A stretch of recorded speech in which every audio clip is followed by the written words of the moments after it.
Morning, everyone. Hopefully you can hear me. Morning. Good, nice and early for a Monday at 9 o'clock. Oh, yes. Let's just give it another couple of minutes. See if anybody else joins us, and then we'll kick off. So we'll go for a kick off at 5 past. If anybody wants to do a quick bathroom break or grab a quick coffee or something like that.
John, there's just one or two students. I'm looking at the chat that we have. A few of them are just struggling to get into the call. I see that, yeah. Right. Let's see what we can do. There's nobody waiting in the lobby, but it looks at things. Okay.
Try and get the link. Yeah.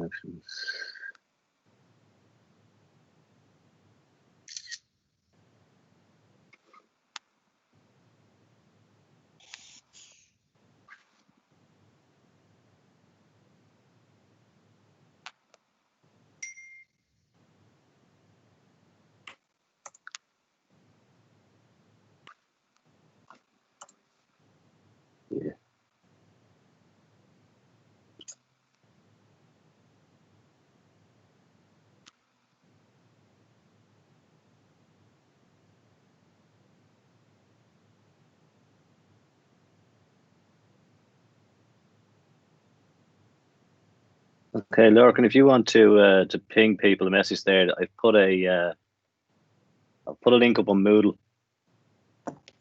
Yeah, well, hopefully we'll let them in. Yeah, no, but the joys of new technology. And it's great, full of computing students, and we all having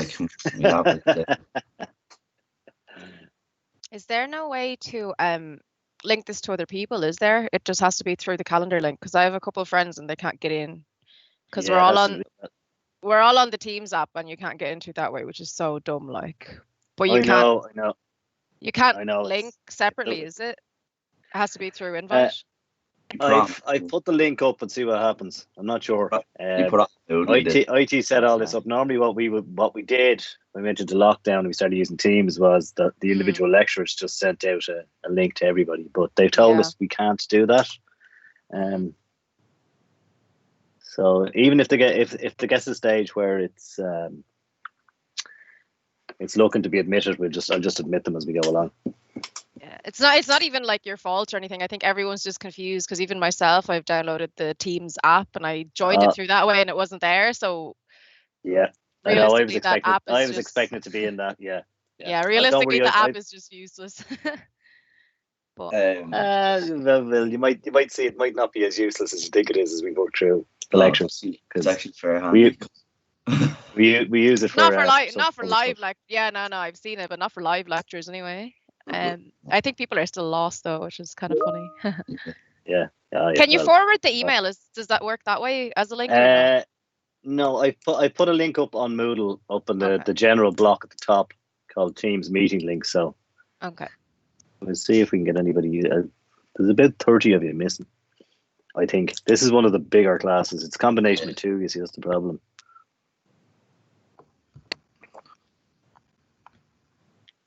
In fact, now that I think of it, that link is probably on the other Moodle site as well. So it's only on one site at the moment. Yeah, this is what confused me. You think they'd put everything in the one, but no.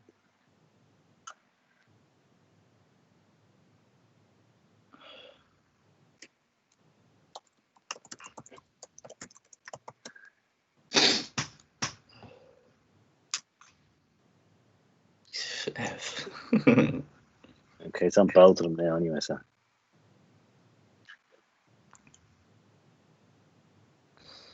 It wasn't on the page for the higher cert. Sure, hold on. When you're, let me see, where's the Teams, actual Teams itself? Introduction to God. Yeah, there is a link where you can join the call. Yeah, hopefully that works. Did you just put that in there? Yeah. Yeah, they should be able to join through that, because that's how I've been joining the meetings for when I was doing orientations with Derek and Anne.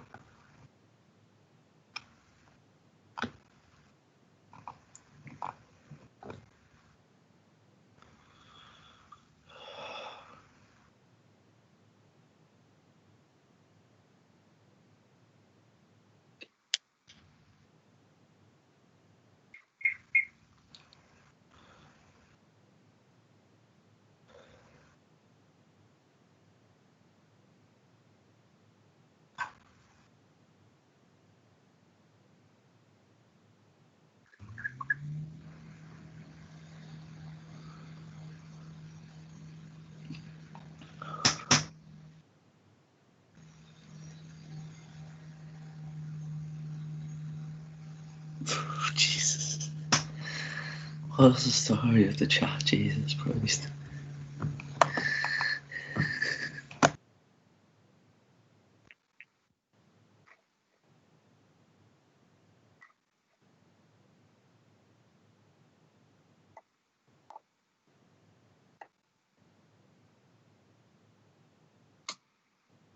Yeah, we're still at 51 at the moment, so I don't know how we're going to.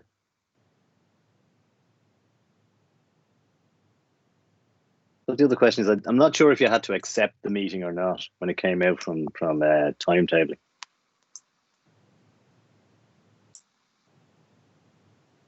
Yeah, 52.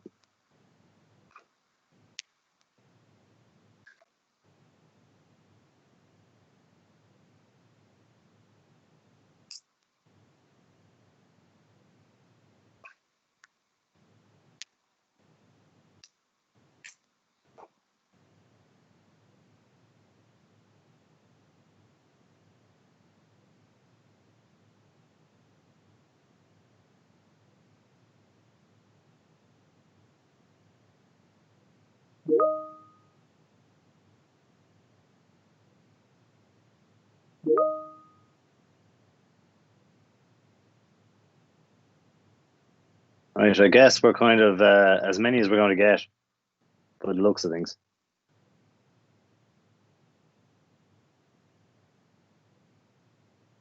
Let's say once we get going, we'll be recording anyway.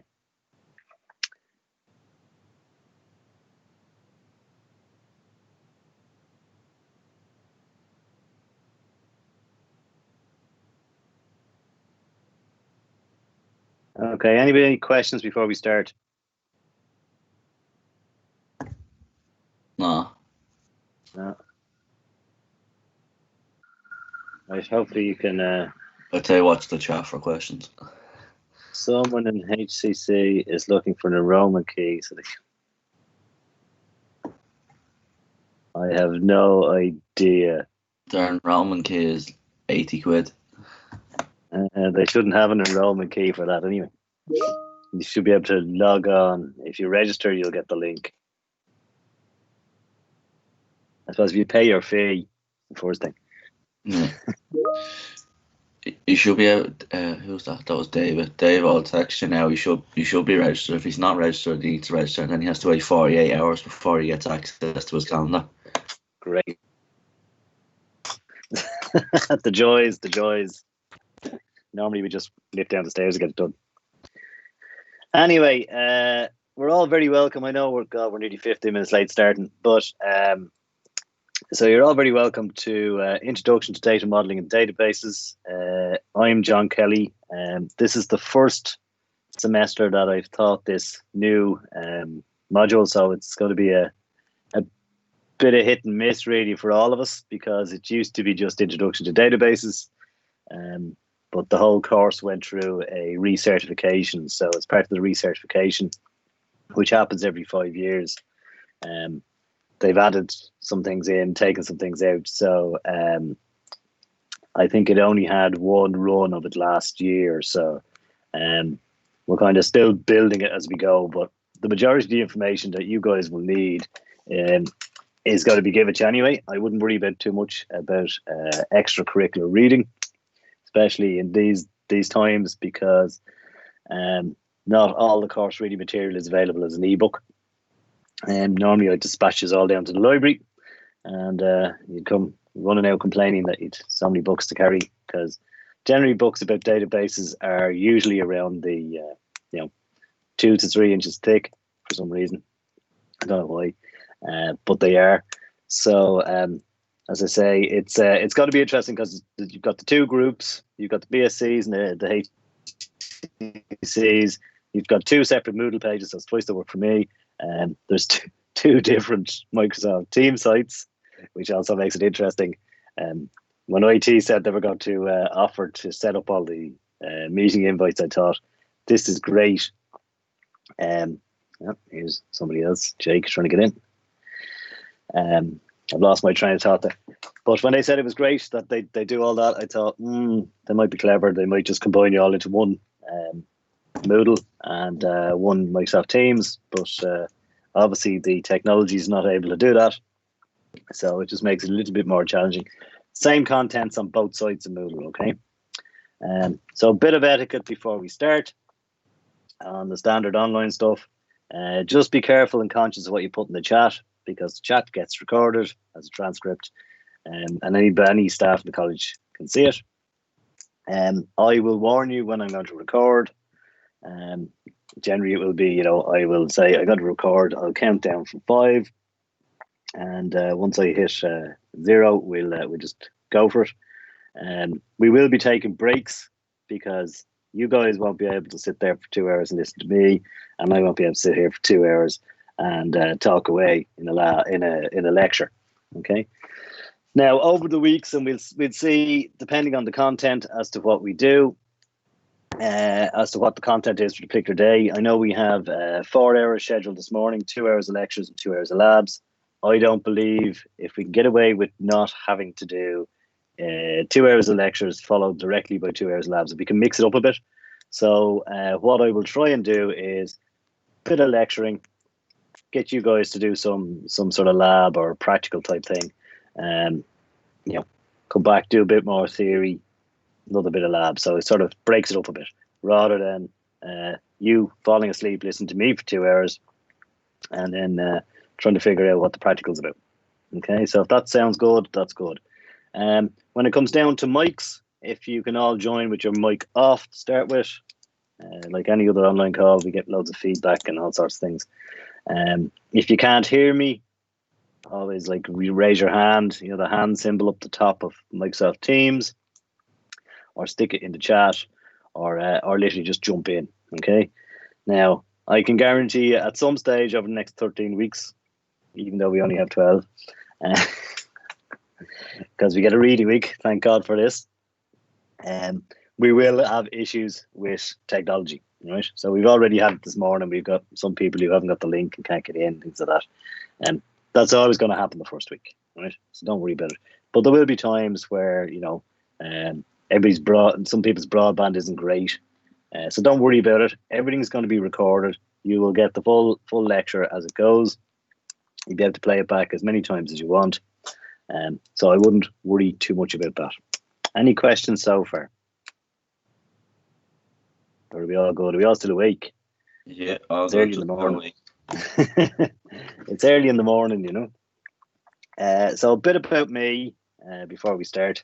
I've been lecturing in NCI for the last 3 years. As I said, this is the first time I've lectured on this module.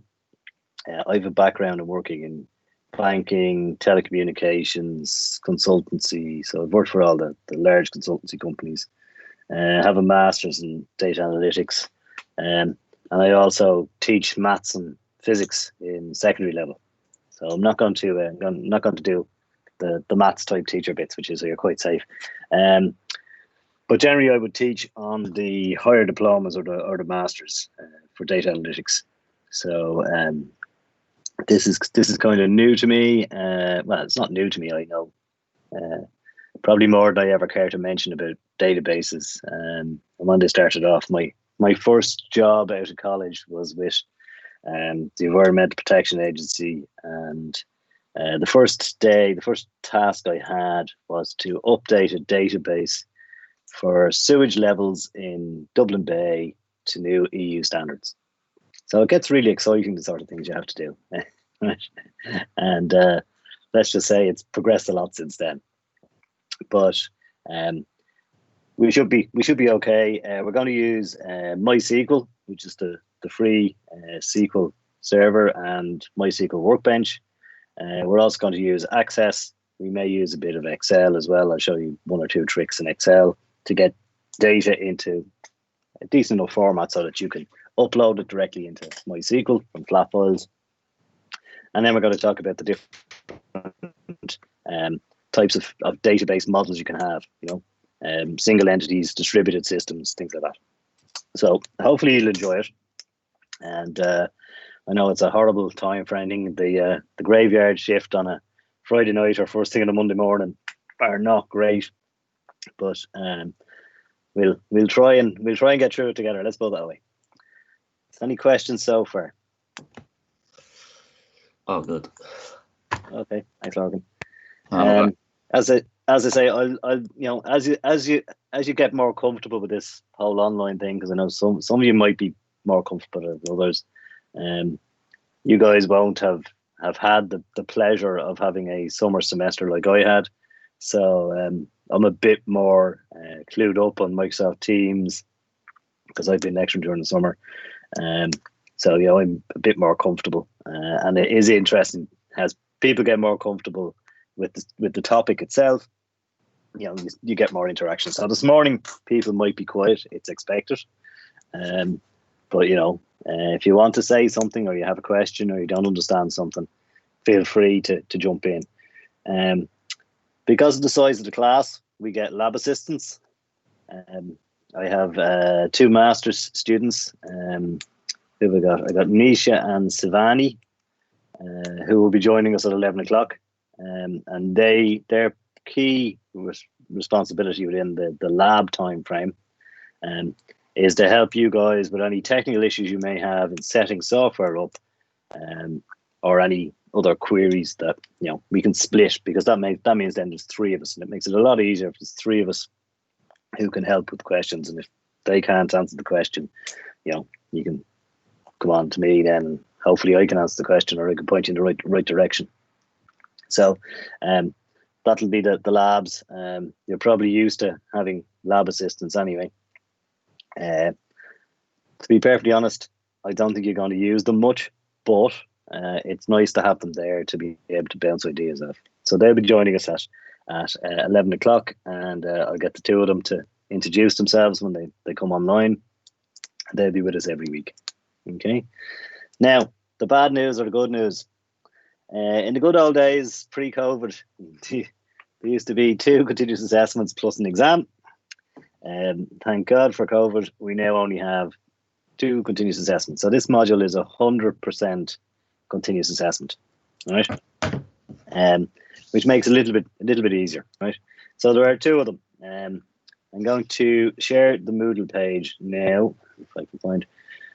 I still haven't figured out where they've moved the share button in Teams. It used to be on the bottom. Sharing your screen, it should be on the top. Yeah, it is now. It used to be down the bottom, right? Yeah. Okay, let me turn off editing so it doesn't look as clunky. I only have my mic on so you don't feel like I got mad talking to yourself. I'm well used to it, don't worry. It's worse. It's okay when you've got to talk and you know there's somebody at the far end. It's much easier. The problem you have is when you're doing pre-recorded stuff and you feel really conscious then. Anyway, so we have 100% continuous assessment, right? The first one is a group project worth 40%, and that is going to be due on the 30th of November. Okay. Details to follow next week when it's all signed off. But it will be groups of probably maximum 3 or 4 individuals in each group. And, it'll be the standard, set up a database, pick a topic of your choice, giving you the opportunity to pick something that, whatever the group are interested in, and build out a database. And by the stage of week 10, you should be well able to build a database in MySQL. Would this be a database in Excel? No, it'll be in MySQL or Access. Oh, okay, cool. Don't worry, Doctor. We get onto Excel is not a database; it's a spreadsheet application. So it's handy for manipulating data. Got the two mixed up, yeah. My bad. No, you're grand. But probably MySQL. Now, the one thing, just in case, you feel like you haven't got the most powerful laptop to be working off for MySQL. Has anybody used the Citrix, the virtual desktops we have in the college?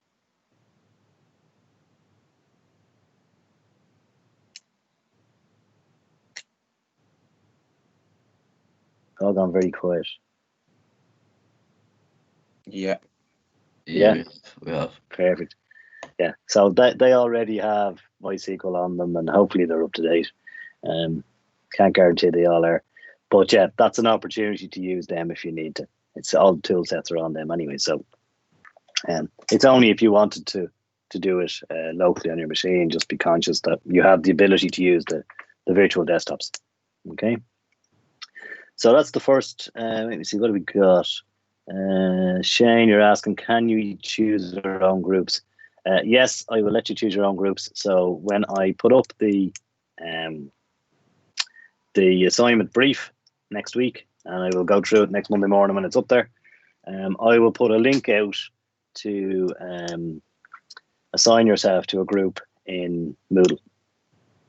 So you get to do a self-selection. So it's not the worst. I see a few more people are joining. Excellent. And then the second assessment is what replaces the old written exam, right? And when I say open book, it means you can use anything you want. Sometimes it's a help, sometimes it's a hindrance. I personally think it's a hindrance. But it will be a time-limited exam on a particular day in either the first or second week of January. I haven't got the exact date yet, but it is the same date as the exam would have been set for. So it'll probably be was last semester. It was you were given 6 hours, so it started at 11 o'clock. The paper became available at 11. and you had to upload by 5 o'clock.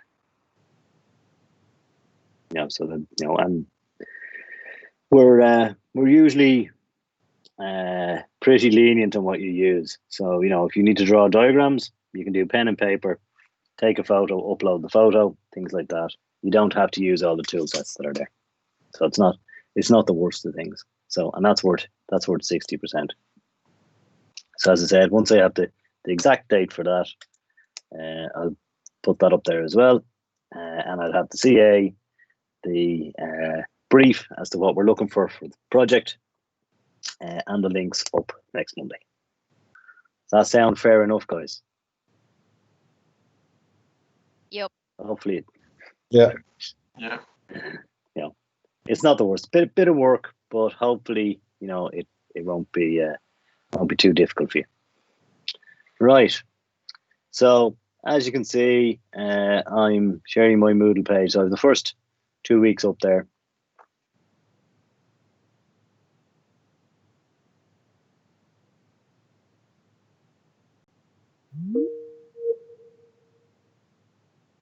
Updated to the new module, so that should be so every week you'll get the bits in. There is a split between practicals and lectures.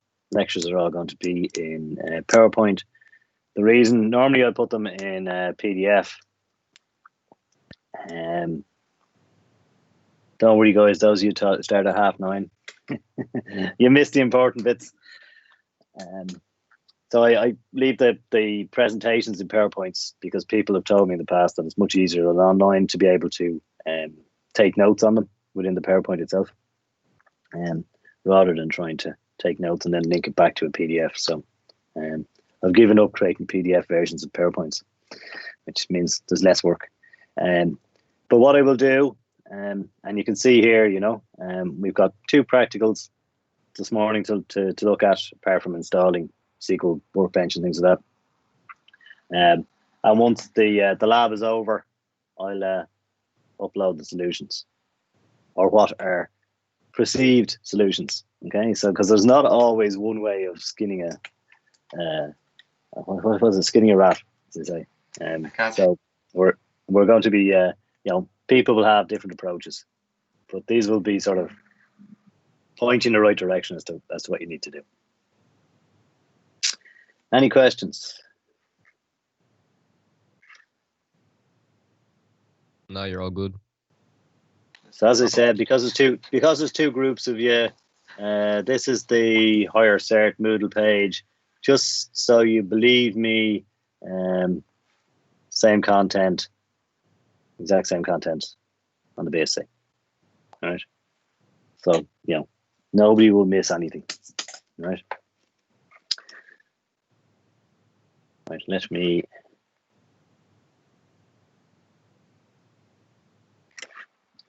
Onto me slideshow. Oh yeah, one other thing before I jump onto the slides, bear with me. Push this.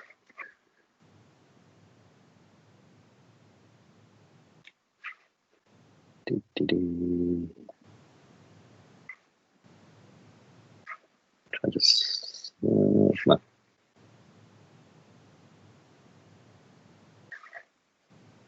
Okay. So within Microsoft Teams, there is a thing called OneNote. Okay.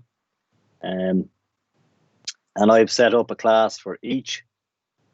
Right. So you can see you've got your own spaces, not picking anybody in particular. So say I picked you, Ben.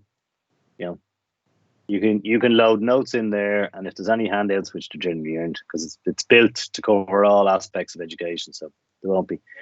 But there is some stuff. I will add some content to that at times. Again, it could well be just videos and stuff like that, just things to let you know. This is your own free space, right? So you can store whatever electronically you want, any notes on the module in that, and it's useful enough. I will probably, if I start drawing things and scribbling things, to do database diagrams rather than using the tool. Sometimes it's quicker for me to get out a graphics tablet and do it that way. I'll load them up there, plus you'll still have them in the recording. Now, the other thing that before I launch into waffling is my Microsoft Teams.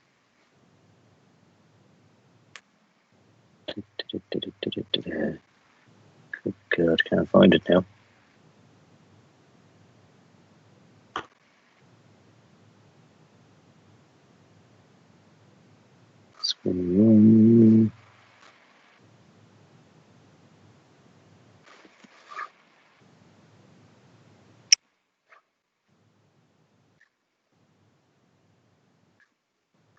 Where is Teams gone? Yeah, here we go. Hold on. Sharing the wrong thing. Clever.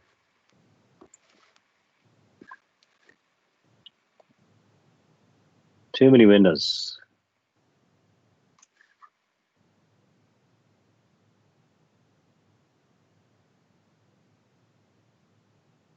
Right, you'll have all seen, as I said, there's two of them, right?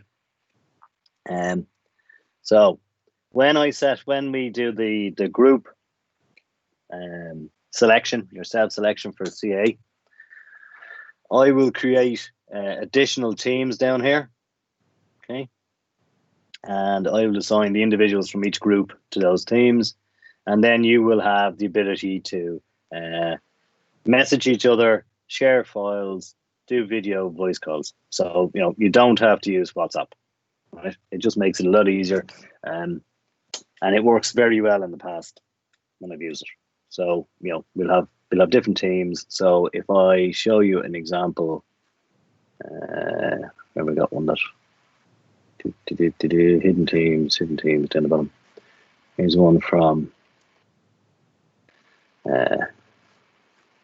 This is the sort of way it looks, right? So you can see people have commented.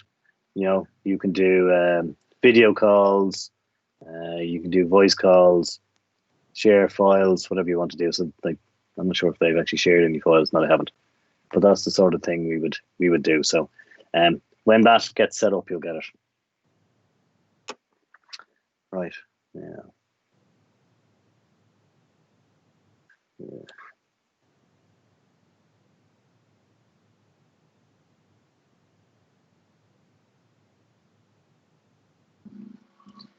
Okay.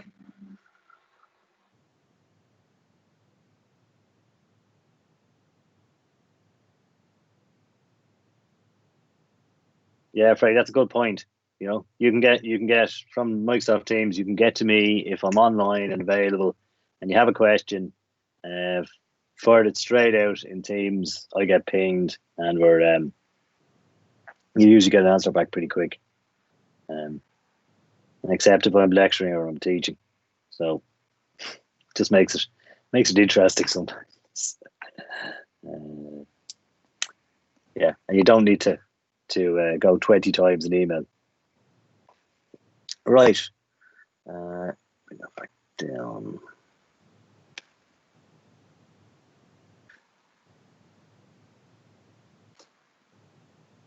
Let's get to where we're supposed to be.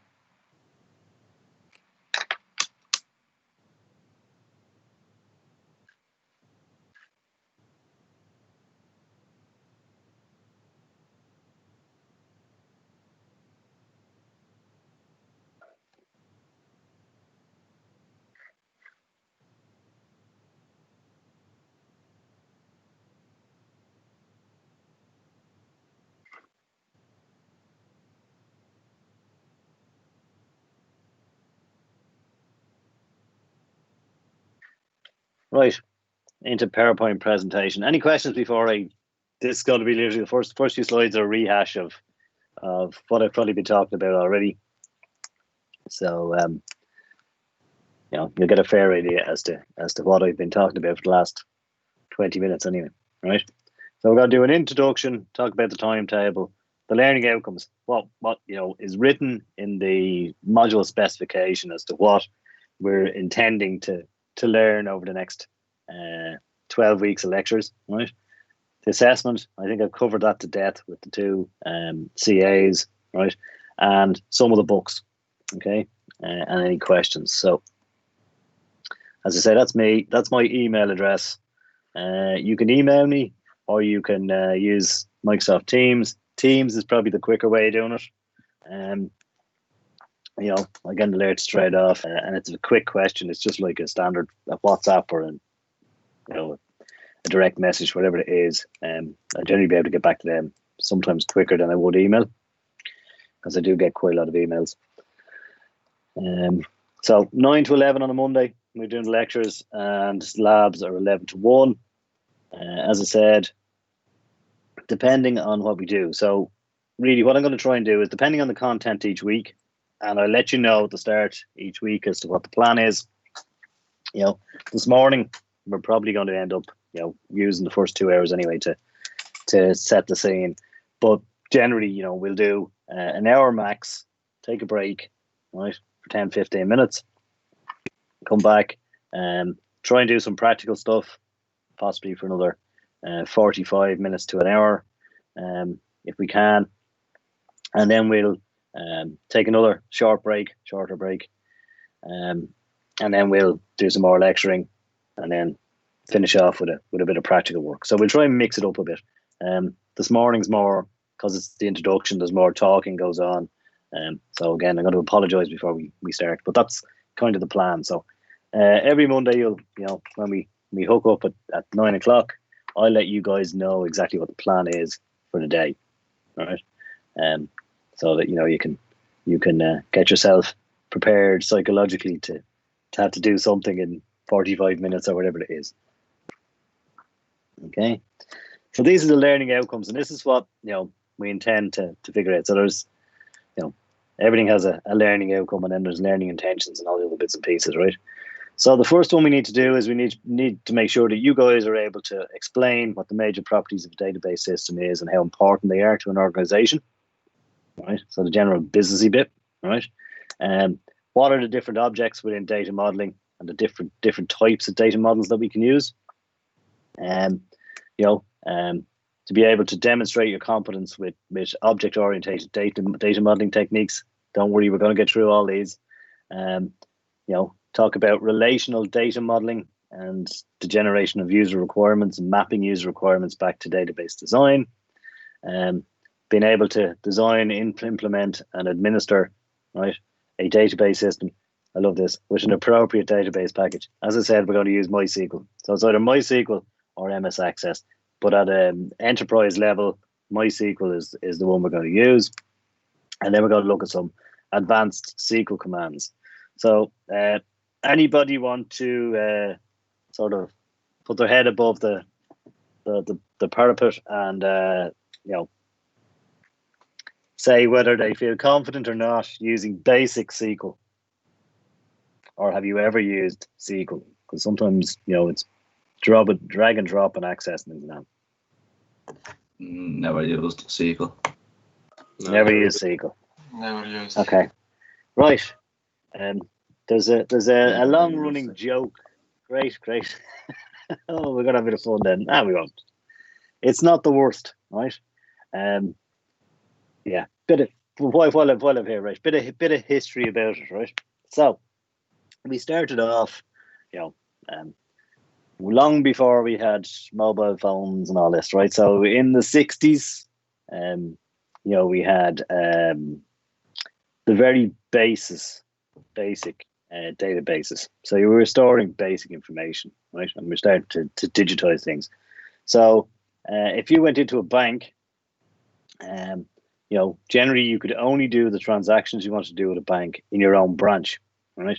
So say, for example, you were a customer of the AIB across from the college, right? That was your branch, right? If you wanted to take money out, there wasn't any ATMs. If you want to take money out, put money in, lodge checks, do anything, you had to physically go into the branch, right? And people used to be given banking time, right? So you were given an extra hour a week in work to go to the bank, you know, to lodge your wages or whatever you needed to do, right? So there used to be queues. Now, I'm not that old, right? But but there used to be queues at the door of banks for people to do things, right? So then, everything was written down. And the reason they did that was because they had manual ledgers, right? So for your account, they had to physically write it out in a big book, right? And that's how they captured the transactions. John, back in my day, COBOL, Fortran and all that. Yeah, remember that. Never admit you know COBOL. So, with the advent of, the space race and all that, we started to get a bit more technology, and, they developed database systems. So the likes of IBM had a product called DB2. And DB2 still, it's still there, but it's progressed a long way since then. And then you had companies like Oracle started, and the idea was that you didn't need to physically code something from ones and zeros to get information in and out of a database, right? So you could link particular things. The idea of keys, where you had a primary key, would be able to pull information from another table somewhere in a database. This concept of storing information specific to a particular item in a table. So, for example, you have for your mobile phone contract, right? So the likes of the telecommunications companies, the heirs of Vodafone's, right? They would have a large database at the back end. It would have your customer number, right? Table that would link to, which had like your contact details, right? So the first table with just the customer ID in it would only have an account number. And based off that account number, then they're able to find out your name, your address, what packages you have. And they're just looking at different places in the database. It makes it a lot quicker to look things up, right? But, you had to be kind of clued in to be able to get the information from one place to another. So hence, SQL, SQL, which stands for Structured Query Language, came out. So it made it a lot easier to write, a question almost in plain English, right? So the prime example is if you wanted to get a listing of all the last names in a table that contained, first name and last name, right? And it was in a SQL database, you would type in SQL, select star being the universal SQL symbol for everything. So you would go select star from, and then you tell it what database table it was. So say this table is called names, you would say select star from names, and it will give you a list of all the names that you had in that table, or in fact, everything that's in that table. And then different fields in the table, you can select the individual fields.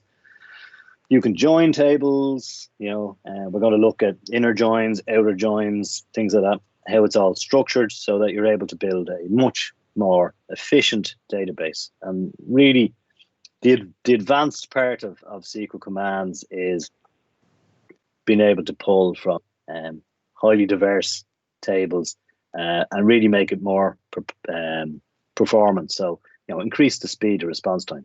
Because, so for example, you want to, let me see, my perfect example, you go onto Amazon and you're looking for a set of headphones, right? The search bar at the top, okay, you put in headphones, right? That will go off and it'll bring back every set of headphones, right? You're able to, make that a little bit more user friendly to yourself. So you can say, I want a set of Beats or Dr. Dre or whatever it is, headphones. You may know the model number or whatever the model is itself. You put that in, it'll go off and it'll just pull that bit of information back. So the more specific you can be in the SQL as to what you're trying to pull back, the quicker it will get it back, right? Rather than pulling masses of data back and then trying to parse it and display it on a screen. So that's the thing. We're going to look at how you can manipulate a database to make it quicker, more efficient, using less space, because you don't want to replicate the same information in multiple tables. So, for example, you don't want to have everybody's contact details in every table in the database. You just want one table that has your contact details, one table that has your transaction history, one table that has whatever bundles or packages you have with your telecom operator, right? And depending on what you're pulling back. So, with that example of going on to Amazon, you go on to, no, I won't slag off Air. Yeah, but okay, well, you go on to the, you log into My Air, which is Air's customer information place, and it takes, God, it could take 2 to 3 minutes before it pulls back what bundles you have. It's not great, right? But it's purely because they're still trying to, we know, they're still trying to get old technology to work with new technology. Coaches are very horrendous. They're all the same, by the way. Don't worry, they're all the same. You'll get used to me telling stories, by the way. In a previous life, I worked for a company called Truvo, who used to own the Golden Pages. If anybody's old enough to remember the Golden Pages, it used to be a big yellow book that had lots of adverts in it. But Truvo were a Belgian company, and they bought them out, and I used to run IT for IT operations for the whole of Europe.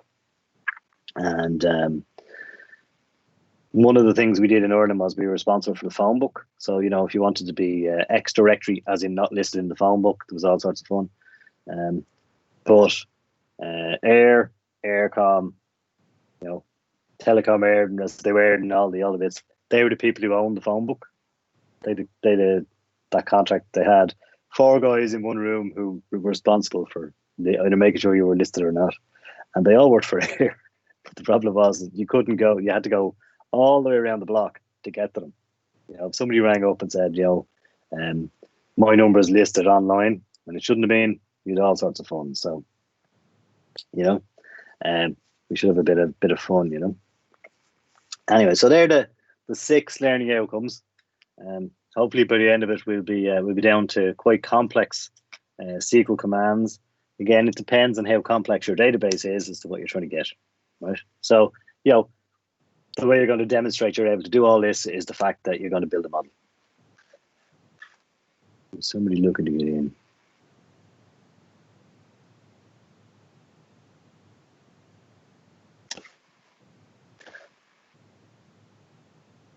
So I think I've covered this to death. Project and exam. Project will be the group 1, 30th of November at midnight. And there'll be a couple of pieces to submit on that. Nothing crazy. No videos, in case you guys have ever been asked in the past to submit video presentations. I'm not going to look for a video presentation. I'm going to look for a sort of a report and a copy of your database. That's it, right? The final exam will be the equivalent to a written exam, except it'll be a little bit more user-friendly. Instead of 2 hours of you scribbling stuff down, you'll end up with probably the guts of 6 hours to do an exam and multiple questions. So part of it will be sort of a case study where you've got to you're given a case study and you've got to design a database around it, stuff like that. Right. Some of the books, most of the information, by the way, you're going to get. We have to put up book lists and reading lists, right? Okay. Now they're not all available. Some of them are available online in the library. I'm not sure how many of them are and how many of them. The library say they've got a load more, but whether they have it or haven't, I don't know.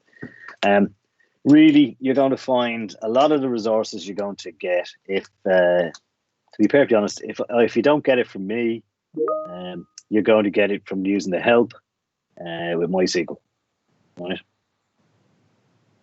So I wouldn't worry too much about that. Right, so that's that bit done.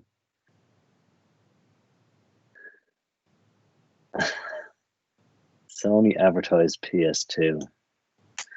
Yeah, the RT guide, God help us.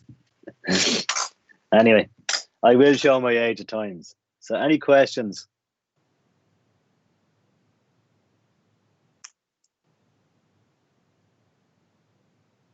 So we No, yeah, all expect, good. you know, yeah, go on, Logan. No, I have no questions. I just thought I'd answer because everyone's just going off the chat. Oh, I can see, yeah. Don't worry, they can have a bit of fun chat. Alexis, why do we need to learn SQL? Right. Okay. The reason you learn to learn SQL is because it's the language that you use to talk to SQL databases. Right. Now there are you may well have heard of other databases like Hadoop, Spark, things like that. The high end, the large big data databases which have no formal per se structure, right? So the likes of Twitter, Facebook, any of the social media companies where it's just posts.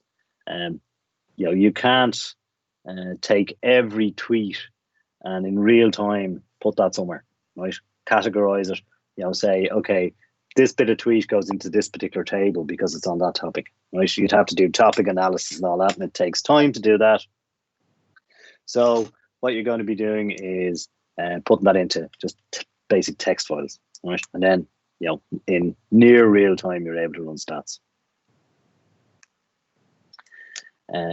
So that's why SQL is a structured language. There's probably about, off the top of my head, there's probably about 20 commands you really need to know, right? And then it's only a matter of getting it the command used in the right way, picking the right information. That's all it is, Alexis. So I wouldn't worry too much about it. James looking for dates. The only date I have at the moment is the 30th of November for the project, right? But as you will see next week when the brief goes up, there are check-in points. Okay, so I will give you an idea as to how far along you should have progressed. To say it's up to you guys to you're big enough and bold enough now, right? It's not school, it's college. So I'm not going to force you to do bits like homework, right? So I'll say by week 2 you should have decided on your topic, right? By week 3 what sort of data you want to capture, and so on. I'll give you step by step as to what it is until you get to the end where you know exactly what you're trying to do, right? And then it's only a matter of bringing it all together. But they are only guidelines, right? So you can leave everything to the last week and as a group panic. But generally, if you kind of try and keep up with the schedule, you get that. And there's not that much stress because it's going to be stressful enough, guys, doing all this online, right? It just is. It's actually harder to do it all online than it is face to face, right? So.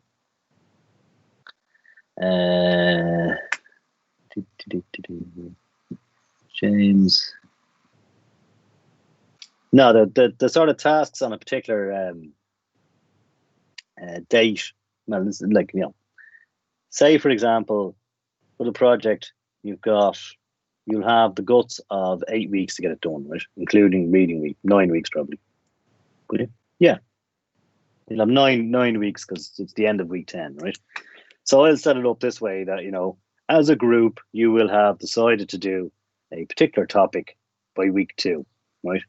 And I'll give you whatever the Monday is that date for that lecture, right? So, and then you'll have another as a group to do. Now, there's no marks given for hitting these deadlines. These are just suggestions, right? Feel free. You guys are fully in control of your own projects. As I say, you can get it all done very quickly. And you probably won't be able to unless you've got some prior knowledge of SQL programming and stuff like that. But I would say by week 5, week 6, you could technically have the majority of the project done if you wanted it, right? It's up to you guys yourself. It's not where, I've got to force something down you. It's not as if I'm giving you extra marks. You're not getting the the very good stickers, right? It's not primary school, and it's definitely not secondary school, right? It's up to you guys to do the work and do it as a group. And the reason we do a lot of these group projects, and I know they're tricky and online, right? I appreciate it's tricky to do something online, but it's just that in the modern workplace, you've got to work as a team, right? If you're going to work in any sort of a technology role in anywhere, gone are the days when you sat in a cubicle and you just did whatever you had to do programming wise, right? There's a lot more interaction, so that's why we do that,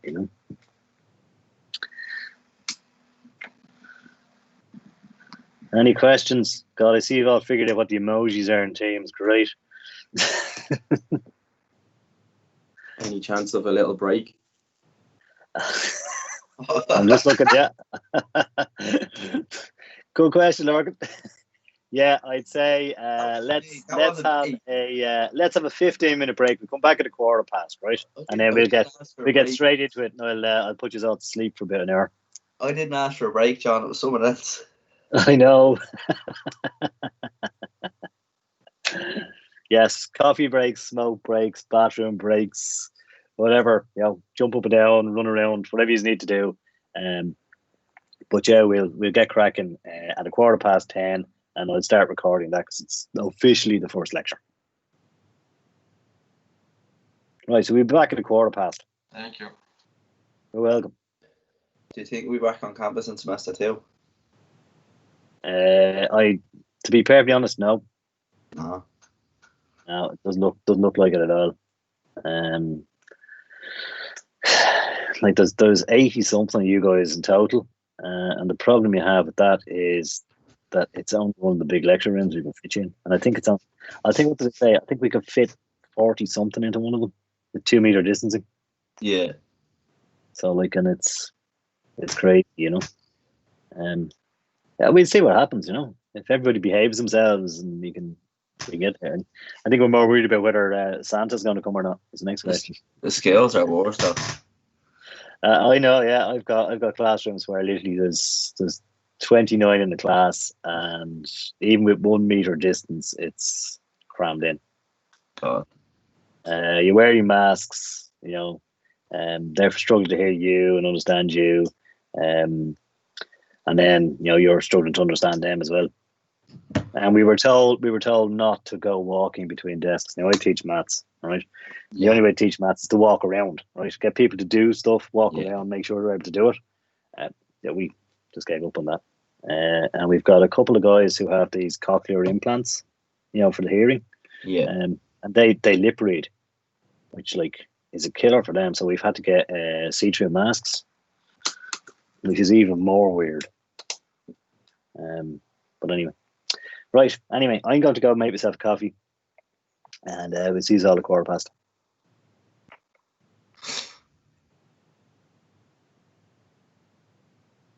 Fred, put your mic on. I know you can hear me.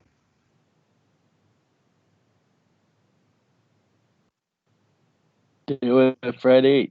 Oh.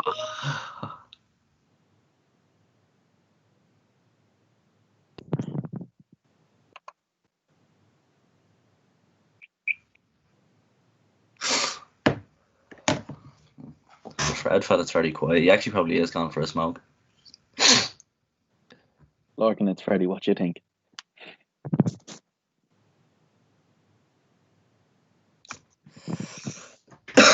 There's about 8 people in our class, and there's only about 50 or 60 in the call. People still can't get. Felipe can't get the thing working. Did he use the link in the WhatsApp group? He's not in the WhatsApp group because he's too cool. No, when he messing all that, I'll say it to him now. Hold on. Yeah, pass him the link. You should be able to get in, no bother.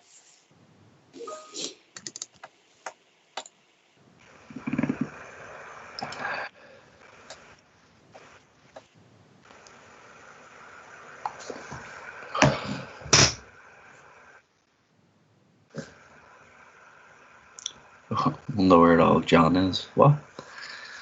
John? Who's John? Oh, John Kelly.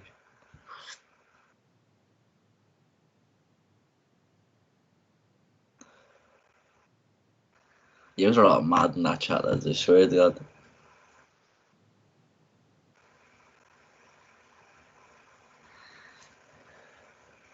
Anyone want to go for a game of Poland? Yes, you.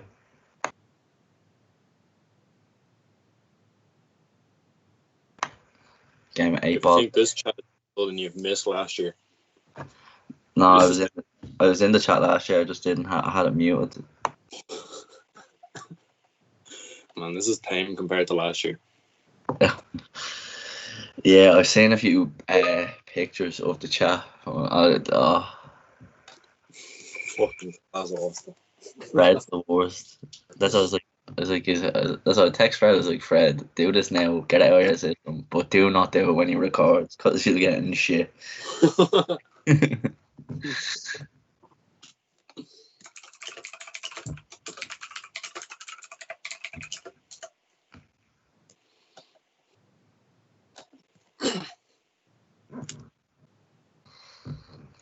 Oh yeah, Among Us. Everyone's fly out playing Among Us.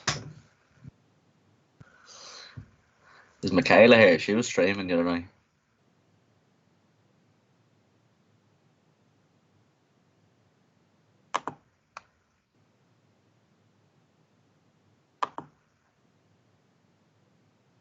What even is a Zork? What?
Right, is everybody back?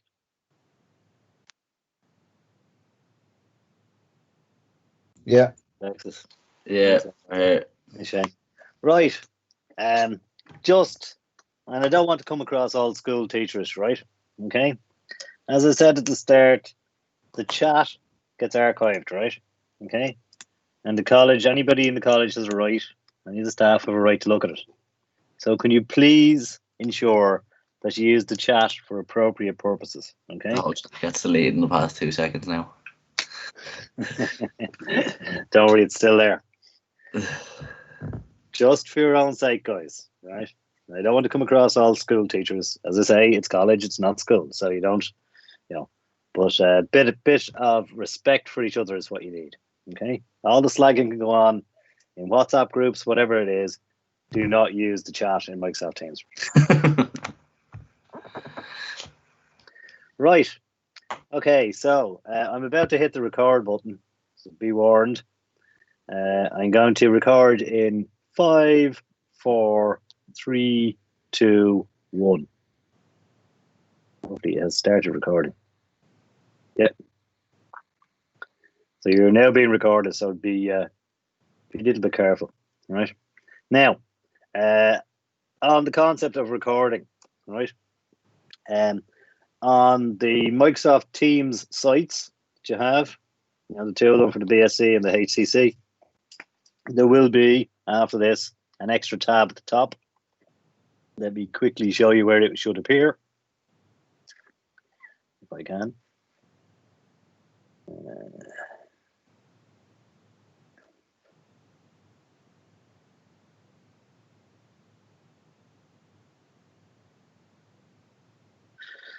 This is, again, is only an example, but it will look like this. Hopefully, I can find the appropriate bit.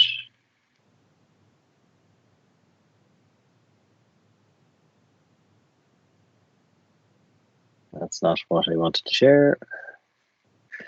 It's always the fun part, isn't it? Right, this is the one I want to share. So in your Teams, you're going to see an extra tab up the top, right? And it's going to be, it's called lecture recordings, right? So once the lecture finishes and we stop the recording, and generally within 15, 20 minutes, right? The recording is being compiled and it's available for me to upload, and I will upload it then. So all the recordings will be there. Now, where we stop and start, I'm not going to record practicals, right? Because it's just, dead space of 2 hours of practical where, there's very little interaction, so don't worry about it. So what we will do is we will have different parts. I will label them appropriately. Okay, so for example, most weeks we'll have a bit of lecture, a bit of practical, bit of lecture, bit of practical, right? So there'll be 2 sets of recordings per week, right? And it will be, I'll name them, with the date on them, part A and part B, right?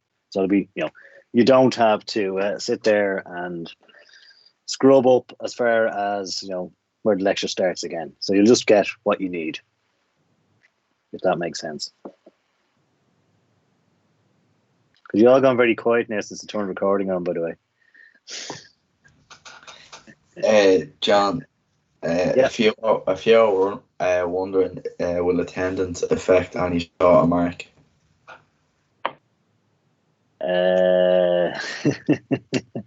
Not that I'm aware of. I'd say yeah, because if you say no, I'd say this number will drop from plus 57 to plus 30. Well, let's just say I will be taking attendance, right? And it does get recorded back to the college itself, right?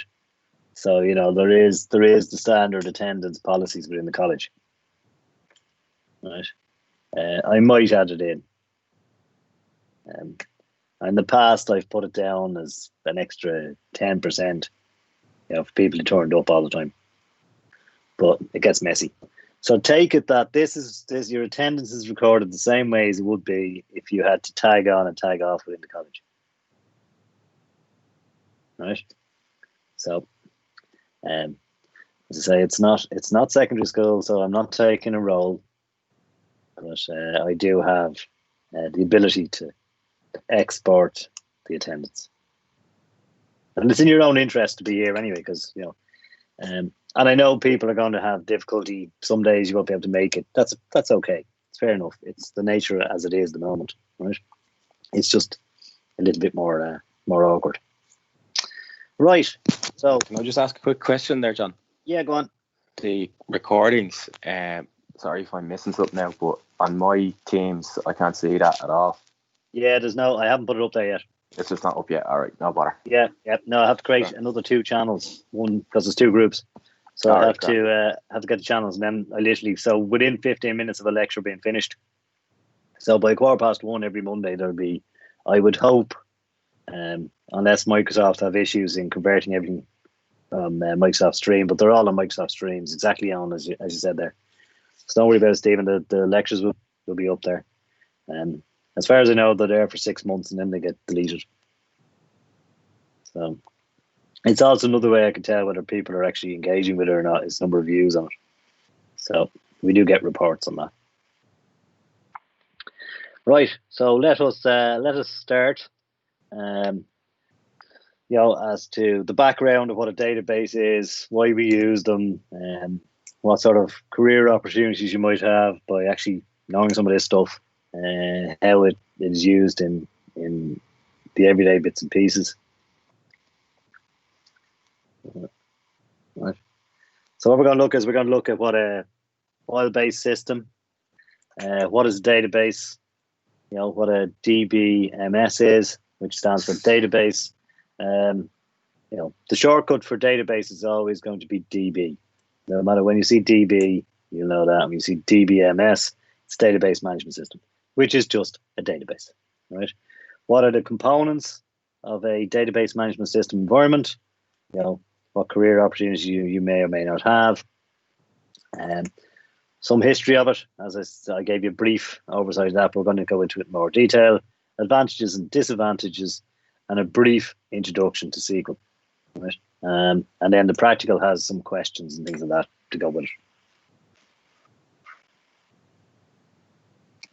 So, there's one key concept, and this happens across everything, right? The difference between data and information, right?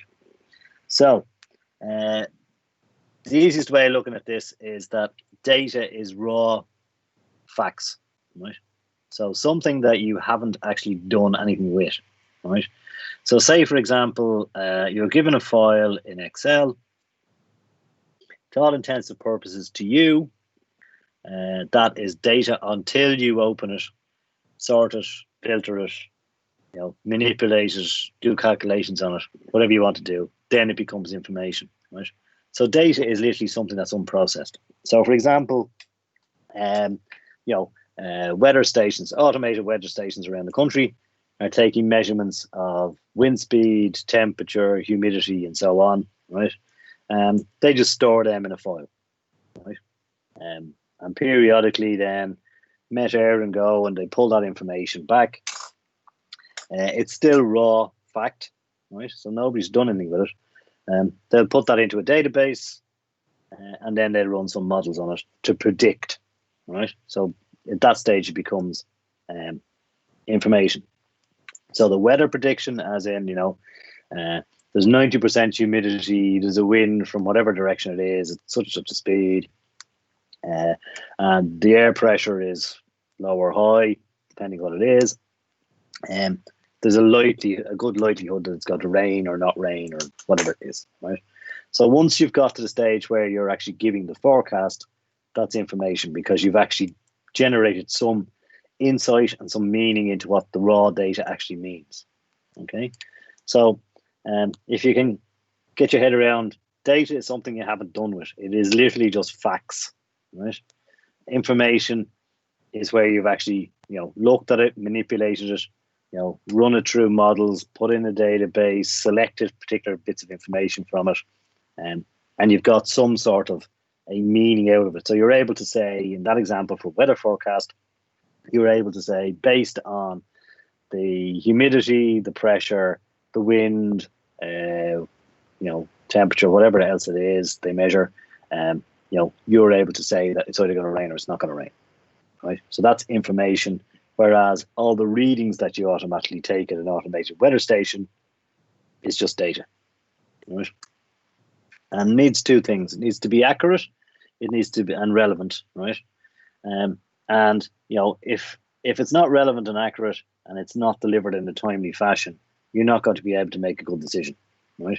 So this concept of being able to make a decision, and the decision you make is based off information, right? So it's not just that, I have 10 readings coming from an automated weather system, right? And I don't do anything with it. I just look at the figures, and in my head I go, right, it's going to be 75 degrees and sunny, right?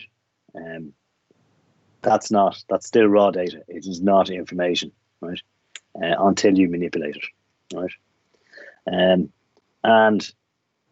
I didn't even know that the last point was on the slide, but good decision making is key to the survival of a global environment, right? So you think of climate change, right? And I'm not going to go on a rant about climate change and all this, but you think of the sort of things that people are measuring. So they're measuring, the chemicals in the atmosphere. They're measuring the size of the ice sheets in the Arctic and Antarctic. They're also measuring back in time, using carbon dating and stuff like that, to be able to figure out how old the ice is at a particular depth. They're measuring the temperature of the ocean, the acidity, the alkalinity, whatever else it is, all these bits and pieces. That is raw data, right? And based on that, you can build models to predict, right? And using probability, you just predict. So those sort of things.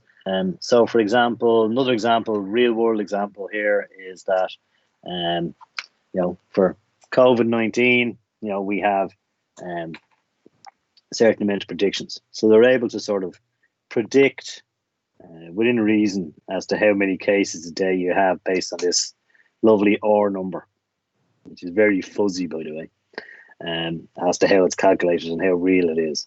Okay.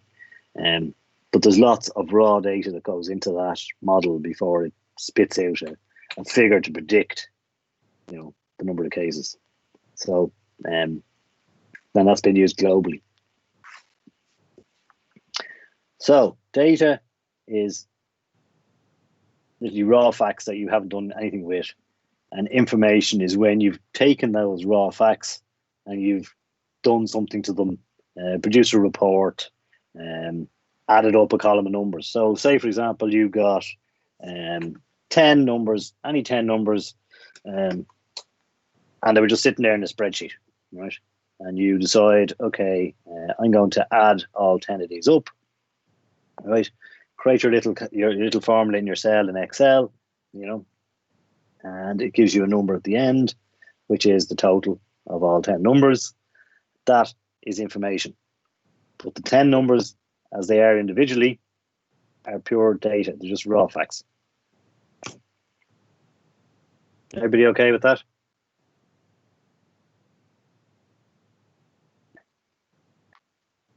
So that's the difference between data and information. So just remember that information is what you use to make decisions with. Data is just a raw fact. Okay, so a simple file system, right? Now we've all done this, where you file things away, and we sort of managed to figure this out over all the years, where we live. You will put things in particular files, you will store them in particular places. Not every file system is the same, right? So we all have our own individual ways of doing it. Some people like to be very methodical, and they want to keep all their utility bills in a particular folder, and they label it utility bills, and they may have subsections within it as to, it's telephone utility, or it's gas, or it's electricity, whatever it is, right? And they'll keep them separated out, right? Other people will just fire them all into one place and just call it utilities. So there's no definitive, brilliant way of doing anything, right? There's no standard that you set out for, okay? But when it comes to databases, there's some standardization that you kind of need at the start, right, before you get there. So if you take, for example, in the old days, right, good old days when we had paper files, right, in a sales department, right, okay, you had the people sitting at their desk, you had a customer file and a sales file, right, and you had to look at both of them to generate any sort of information from it, right? They were separate to each other, right? In the personnel, you had similar stuff. You'd one file and everybody had their own personnel file, a hard copy of your personnel file. And whatever happened, someone in HR would write it down, they take out your file, write it down. Okay, so it's become a lot more information intensive. There's a lot more information kept on either customers or employees or products or whatever else it is, and it just becomes unmanageable to use the paper-based system, right? So think back, like, oh God, it must be nearly an hour ago, and I was going on about, you go into the bank in the good old days before we could do electronic transactions or anything like that, and you had to bank in your own branch. The reason was that the book that had your bank account details in it was stored physically in that branch, right? And there used to be the days where you went into cash a check, right? Maybe you can remember what a check looks like. You went in to cash a check, and you could only cash the check in your own branch. You couldn't go to another branch and cash it. So, it was okay because people generally worked and lived local to where their branch was, But God forbid, you're from Kerry, you come up to the big smoke, to go to college, you get a job, right? You're living out in Rathmine somewhere, right? But your bank branch is down in Dingle, right? So, they're not open at weekends. In fact, those days banks, they made it hard enough to be open at all. They used to close at 3 o'clock and you couldn't do anything. So, you had to take a day off, to go back home down to Dingle to do a transaction in your bank. And it wasn't as easy as you think it is because, there wasn't the transport options. So, we've come a long way, right? So, the same terminology exists in databases as it does in paper files. So, all a database has really done is it's digitized the process and made it accessible in a number of places, right? So, your personnel record and work, is available to anybody who has access to the personnel system, right? They don't have to go into a filing room, go down alphabetically, pick out your name, look up your file, bring it back to the desk, write whatever's in it, then possibly have to duplicate it somewhere else, then walk back down to the filing room, put it back in the right place, usual bits. So you can see the complexity and the challenge and the slowness of doing that compared to being able to do it on your online HR system where you just type in your employee ID and off you go. So say, for example, you're in work and you want to take your 2 weeks holidays, right? So you would have had to fill out a form. That form would have had to be put in the internal post. Well, it depends on what size the organisation is. Say it's a reasonably sized organisation, a couple of hundred employees, right? You fill out your holiday request. Your manager has to sign off on it. Then it has to go from him to whoever else has to go to possibly his manager. Then it will have to go from whoever the manager of the whole section is. That would have to go down to personnel. Personnel would have to do whatever they need to do. Then they'd have to put that on to the payroll department, who would pay holiday money if you're entitled to holiday money to make sure that you got that in your pay. And so, whereas nowadays, some one database, you fill out an online form saying I want to take these 2 weeks as holidays, and somebody's able to electronically sign it. Great, it's done in a matter of minutes, right? So the key terms you have in a database is you've got your data, as I said, the raw facts, So things like telephone numbers, date of birth, a total for sales, you know, on its own, it doesn't have any meaning, right? It is purely raw fact. But when you combine it with other raw fact and you manipulate it, you get information, you get an insight into what it's trying to do. So, for example, again, using the analogy of a HR system, you know, everybody has an employee ID, right? If I was just given an employee ID, I wouldn't have a clue who it was, right? So it's this case of anonymity. So to give you all a nightmare, think back to secondary school and the whole concept of the leaving cert or the junior cert, and the fact that you had a student number, right? So that student number is unknown as to who you are when it goes to get marked, right? So you are totally anonymous, right? So, you know, there's no such thing as, you know, yeah, I know Johnny down the road there, I know what his number is, and I just happened to get it as an examiner correcting his papers, you know, I'm going to give him, you know, a H1.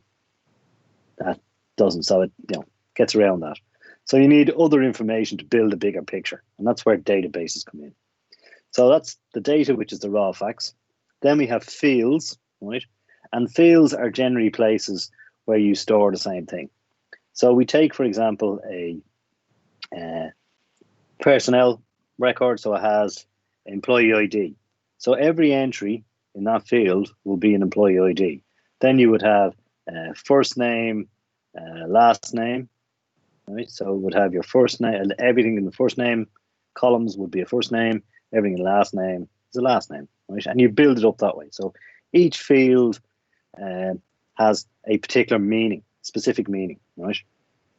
And then we have a record, and a record is literally, so for example, in a spreadsheet, if you can visualize a spreadsheet, right? So say it's an employee information, you've got employee ID, first name, last name, date of birth.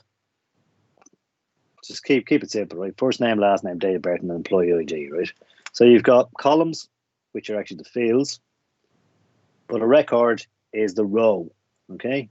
So the first row will have a employee ID, it'll have first name, last name, and a date of birth. Row 10 is another record, it's the 10th record in the database table, and that will have the same details, right? And a file then is a collection of related records, right? So that's kind of how a whole simple filing system works, right? So you keep it together.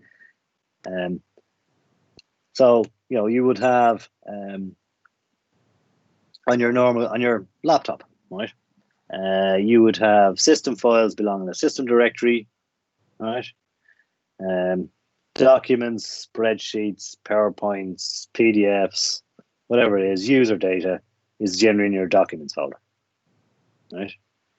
So that folder contains all the files that are related to a record. And in that case, a record would be a particular Word document or a PDF.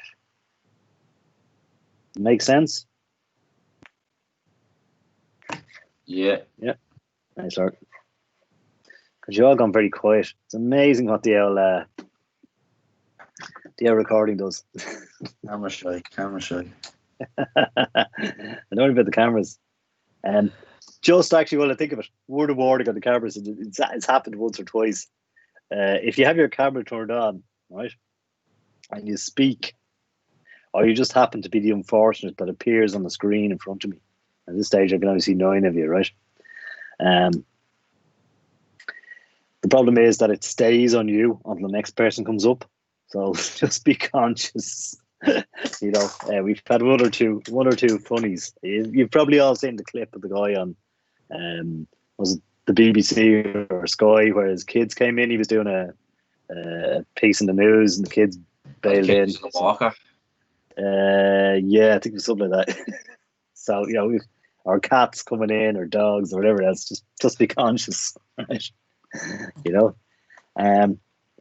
right. So this is sort of the example of a customer order system, similar to sort of your employee ID, right?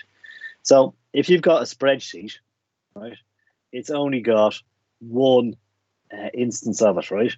Now the problem is not as much as it used to be. because you can use the likes of Google Sheets or Microsoft Excel online, part of Office 365. Okay, and when it's online, you can have multiple users in it at the one time. Okay, but generally, if you create a spreadsheet and you saved it locally, you are the only person who can update that, right? And in the past, and it's not even that long ago, 20 years ago, when sort of file servers were all the rage, so it gave you a central repository, a server that would hold all the spreadsheets. You still had the problem once one person opened it, that somebody else couldn't access it, right? They could only open it in read-only mode, so they weren't able to update it, right? So it does give you a limit on the security because you know that only one person can update it. But the problem is that as an organization grows, more and more people are going to want to update things. So like a spreadsheet is not the solution. Now, I'll say this with a smile on my face, right? 99% of organizations, right, generally work off spreadsheets, right? If you're talking to an accountant, the only thing they talk about is spreadsheets, right? Doesn't matter whether they've big high-end databases at the far end. The simplest form is export information into a spreadsheet, and then they can play around with it, right? Because they just do. So just be conscious. No matter what happens, if somebody says, we've got this brilliant database here at the back end, 90% of the time, most of the decisions are made by somebody downloading information from a database, putting it in a spreadsheet, and manipulating it in some way, right? Now, there's also a size limitation, as in the physical size of the file, right, and how long it takes to load. Prior to, what are we on now? Office, 15, 16, whatever it is. If you were on Microsoft Office 10, you had Excel 10 or something, I think it was, you were limited to 64,000 rows, right? So you could only have, if you had a header row, which labeled all the fields you were using, you were limited to 63,999 records, right? So if you went over that, you needed to have a second file. And then you couldn't link the two files together, right? Also, it's very hard to read, right? Because there's no structure. It's just rows and rows and rows of text and numbers, right? So, they don't give you that ability. Plus, we've probably all experienced the infamous crash and corruption of a Word document or a spreadsheet. Generally happens about an hour before you're supposed to submit something for a project deadline. Panic averts. No, thank God things are a little bit more stable than they used to be. But yeah, you can get corruption of a database, a corruption of a spreadsheet, and very hard to fix because it might, or you get hidden characters accidentally go in, or perhaps you're loading up data that you're reading from a sensor or something, and the sensor had a glitch, and it's put some funny control character in which you can't actually see in the data, but it's not going to let you open the spreadsheet because it thinks it's an illegal character, and it'll just throw up an error and say it's corrupted and won't be able to fix it. And even when you go down the try and fix mode, chances of you getting a large spreadsheet back are slim to none. Okay, so they have limitations. Even though basically, when we get to move on, and next week we're going to be using Access a bit, and you'll see that you create what look like spreadsheets when you do table views and things like that. So it can be interesting that way. So there's no real redundancy in a file-based system. That's what I'm trying to say.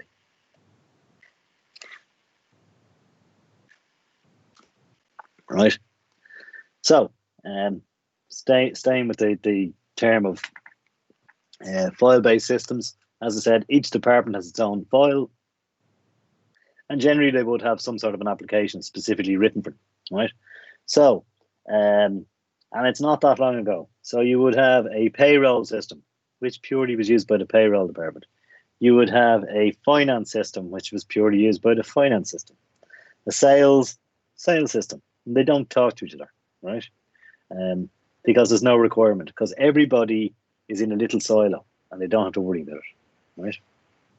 And they all do data entry, they all do data manipulation, they do maintenance of the files, they generate reports, right? But there's no interaction, okay?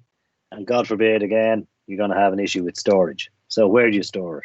Do you store it, all the finance files on one machine, right? Which means that unless you're on that machine, you can't access it, right? Now, I know things have radically improved with sharing and things like that, and we're able to do multiple things. But just think, that's what the basis of a file-based system, that it is a particular file. It literally, as I said, it's the digitization of the paper-based system, right?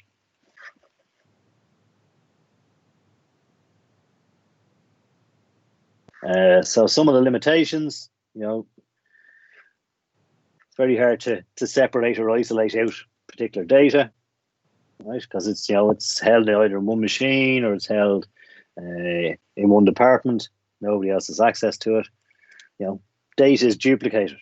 So that request for your 2 weeks off is probably held in some sort of a departmental folder for your own department. It's also held in the personnel or HR department. It'll be held in the finance department, but it'll be held in different systems, right? You don't talk to each other. You are dependent on the data that you get, right?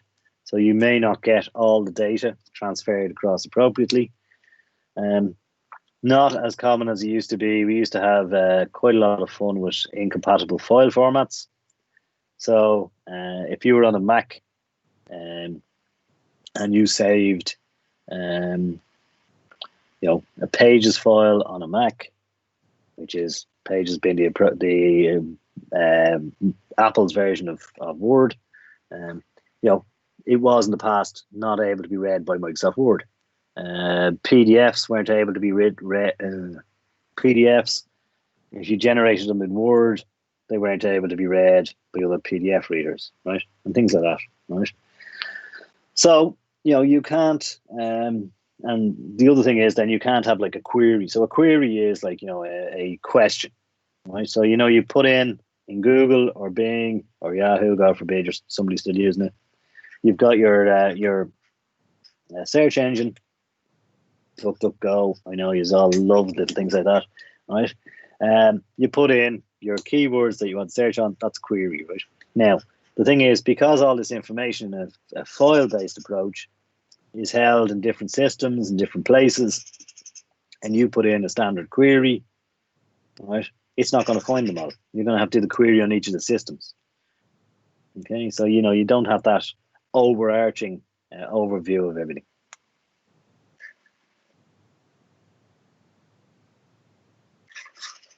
Are we still okay?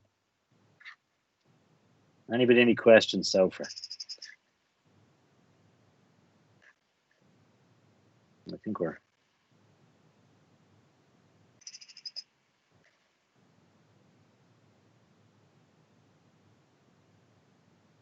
jotting notes. Oh, and you'll hardly need to take notes. Hopefully, you just have to listen to me ramble on. So, we had our file system. Good God, there's a bird outside my window, and God knows what it's doing. This is not a seagull. So, we had our file-based system where everything is sort of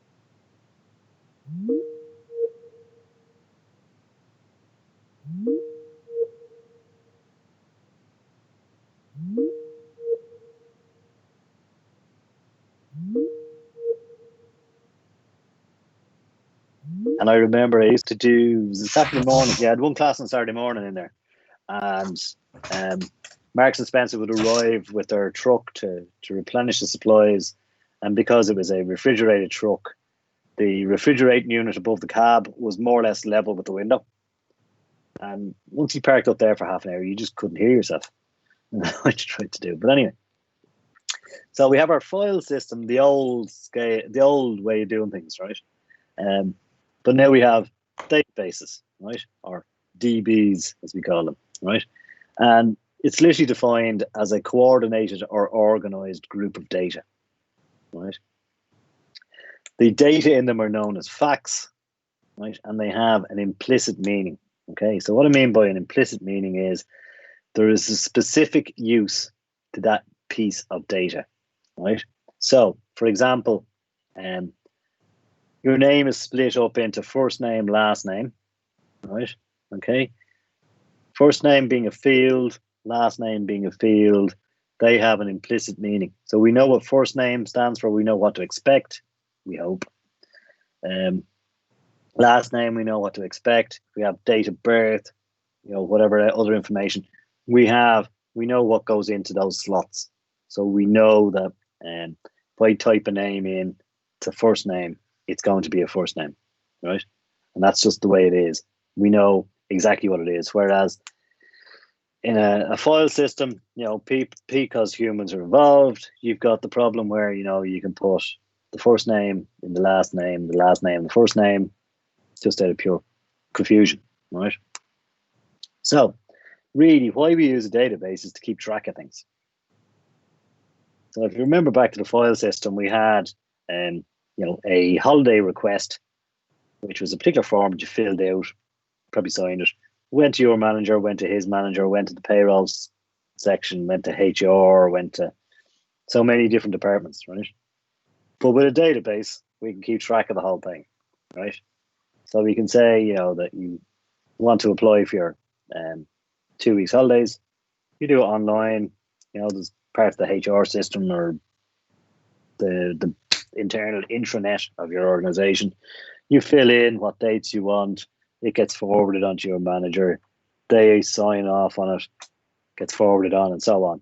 And each time it gets signed off, that record is automatically updated, right, in a database, right? So the standard things, really what you use it because there's a relationship between them all. So it comes back down to, I want to know, for example, when David takes 2 weeks holidays. So I can look up and say, is David going to take 2 weeks holidays in these particular 2 weeks because someone else in the department has applied for the same 2 weeks, or there's an overlap or something, right? So rather than having to go off and find all the pieces of paper, or God forbid, the usual one is you don't know where it was or where you put it, you'd have to ring up or go down to the HR department, ask them to look up David's personnel file to see when he's applied for what 2 weeks he's going to take off, right? So because it's in a database, you're able to see, the holiday rota, see who's in, who's out, things like that, right? So there is a relationship between all the different files in a standard old-fashioned file system, but it's held in one place in a database, which makes it a lot easier to get the information you need quicker, more efficiently, and hopefully, it's input in the correct format, right? So, what we have is we've got relationships with different categories, right? So first name, last name, date of birth, standard ones that you would have for a login type password resets, right? You might have student number as well, right?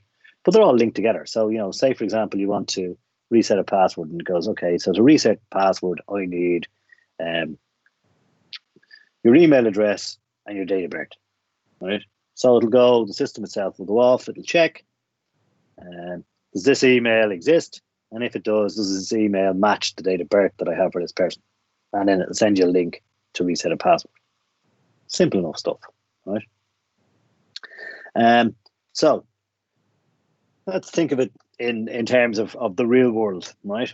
So if I'm in a supermarket and, this is not, well, 50 years, right?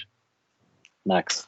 So you're in a supermarket and there is a stock list in the supermarket. Now, the good old days, right, when it was all pen and paper based, before all this lovely electronics, the shopkeeper, the supermarket owner, would have to do a stock take every so often. So they would, first of all, when the stock came in, they'd say, okay, I have 10 boxes of beans, I've 30 dozen eggs, whatever else I have, right? And then as they sell, so like whether it be once a day, once a week, once a month, once a quarter, they do a stock take. And they'll go, okay, how many have I got left? And then they reorder, right? So it doesn't really work for the perishable goods. So the problem is, you've got stuff that's going to go off no matter what. And you want to, have it for as little time as possible in the shop. Okay, so you want to get throughput. It's like this, you've all heard of this concept of just-in-time processing, right? So, and just-in-time manufacturing. So, for example, you order a laptop today, and that laptop may not be physically made, but as soon as you order it, that process kicks off. And all the parts are there, so it knows I need this particular processor, this particular display unit, this particular keyboard, whatever it is, brings them all together, gets manufactured and shipped to you, right? And they can come from different places. But in a supermarket, right, you want to be able to record all the purchases, right? So that, God forbid, you can interrogate it and come out and say, okay, there's a thing called the a priori algorithm, which builds rules. So it sort of suggests, okay, that if I go in and I buy milk, there is a high probability that I'm going to buy eggs and bread or jam or something, right? And because you've got a record of all the transactions of what they bought, you're able to predict, right, what people do. So this is a bit of big data stuff as well. So from a database point of view, you want to be able to see what sells the best, what sells the worst, and then try and work out based on that information, because it's all raw data. So the raw data is the quantity of carrots I sold in a particular day, right? And you want to be able to say, well, I don't need to order as many carrots because there's not a high demand on carrots, and so on. Okay, but if somebody buys carrots, they might buy broccoli, right? So I'll put the two of them close to each other. So there's a whole scientific approach as to how supermarkets position various bits and pieces, apart from manufacturers paying supermarkets to promote products by putting them at eye level in aisles and things like that. But you'll find generally when you go to a supermarket, what you want, the everyday essentials are kind of together to a degree. So in a supermarket, they'll keep track of all the receipts, they'll keep track of the baskets and all the bits and everything else that they have and all the stock, right? Now, the other thing is, gone with the days when we used to use cash for everything, and we're now using contactless payments. We're using Apple Pay, Google Pay, all the various bits and pieces. How do we record transactions? Right. So, back to my analogy, not even an analogy, my example of when you had to go to your own branch, it had to be physically written down in all the ledgers in the bank. And that's what people did. But now, it's a transaction. It goes across with a unique ID. It's got your account details, and you verified it with pins or whatever else you've verified it with. And that's automatically goes back to the bank. It's automatically updated on a database, right? And then for debit cards, real-time transaction for debit cards, if you log on to your banking 5 minutes later, you will see that the transaction has been posted against your account, right? So it knows it has a real-time update as to what your balance is. Credit cards slightly differently. They kind of only update the details after the event. So overnight, they'll run a batch job to do that. We talk about batch jobs later on anyway. So you can do that. But, there's different categories you can have. So sales reps would have different information they want. So they would have, say, for example, you had a sales rep. They will have a particular list of customers they deal with, what orders they generally have, parts, products they generally sell, right? So you'll be able to keep that information, right?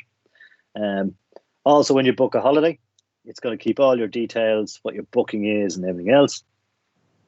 And, your library is now fully digitized, right? So gone with the days when you walked into the library and you went and you tried to figure out what way the numbering system works. There used to only be 3.5 rows of shelf for it's the whole school computing stuff in the library and NCI. Now if you have been in it, there's a load more shelves, rows at the front, which suddenly became part of the collection for computing, because I don't know what happened, but yeah, it used to be very little. But yeah, so you're able to look it up. Everything's digitized, so you can put in a particular name of a book. It will find where it is and tell you where it is and things like that. So a database, as I said, it's a collection of facts stored in a single location.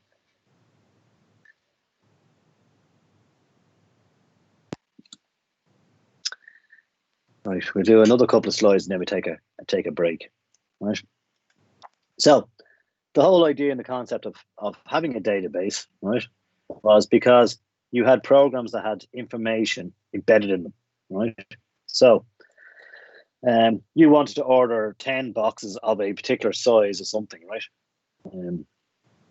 And your program, as it was written, right, your application, your end user types in, I want 10 boxes of, it had to have the 10 boxes of particular size encoded into the application already.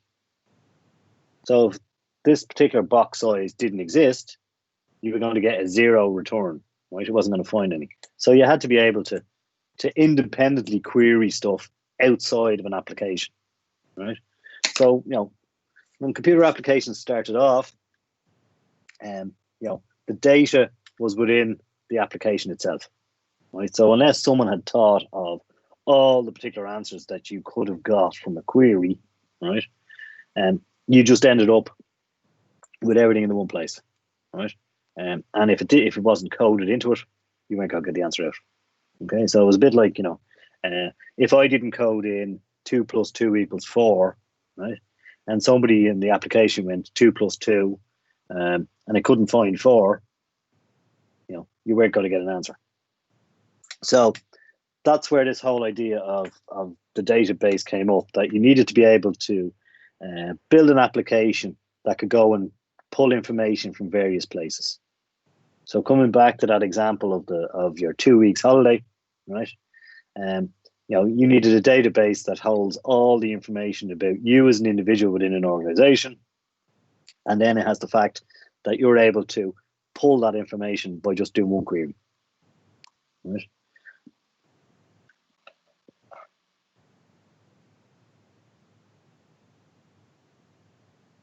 Now we bit the flashing bit. So major benefits, right? Okay. As I say, you're able to share the data. So, I'm able to query for someone's holiday leave request form, right? There is reduced redundancy. Okay, so you don't have to have stuff everywhere, but there is a concept that you need redundancy at a database level. But the thing is, you don't have to have the same form in 5 different places, right? The chances of somebody inputting something wrong, right, are reduced because it's input once. Okay, if it's inputted incorrectly in the first place, everybody's going to get the wrong answer. But the chances are someone's going to realize it and it'll be updated.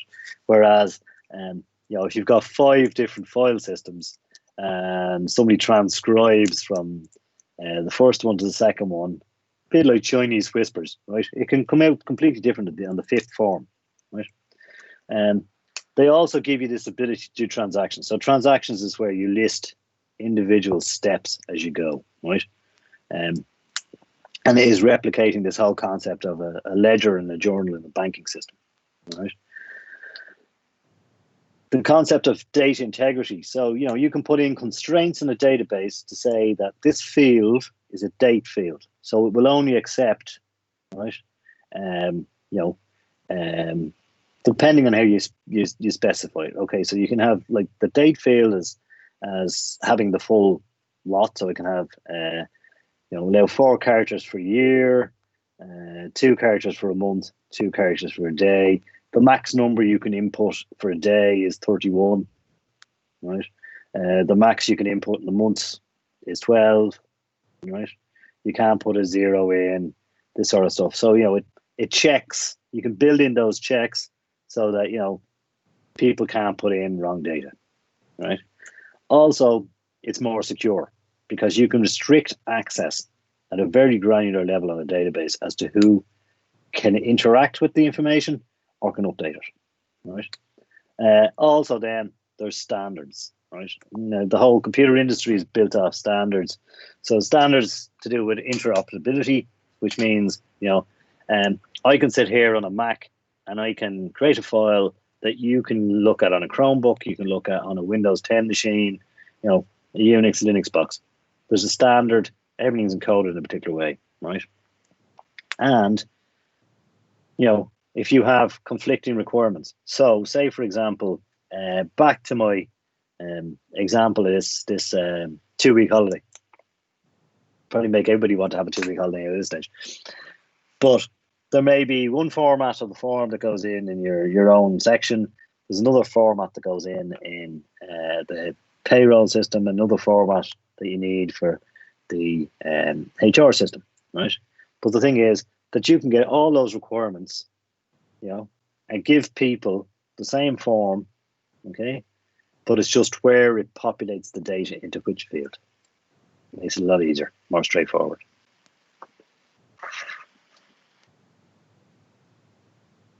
Right, I'm going to suggest, guys, we'll take a 10-minute break. Let's go 13 minutes. We'll come back at 20 past. Yeah? Thanks, Sean. Doing great. Perfect. No, you're welcome.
Right, we're all back.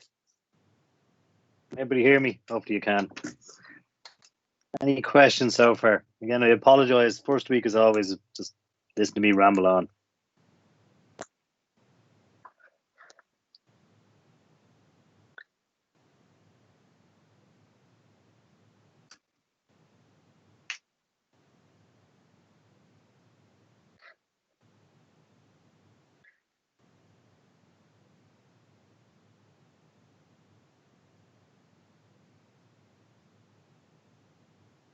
Right.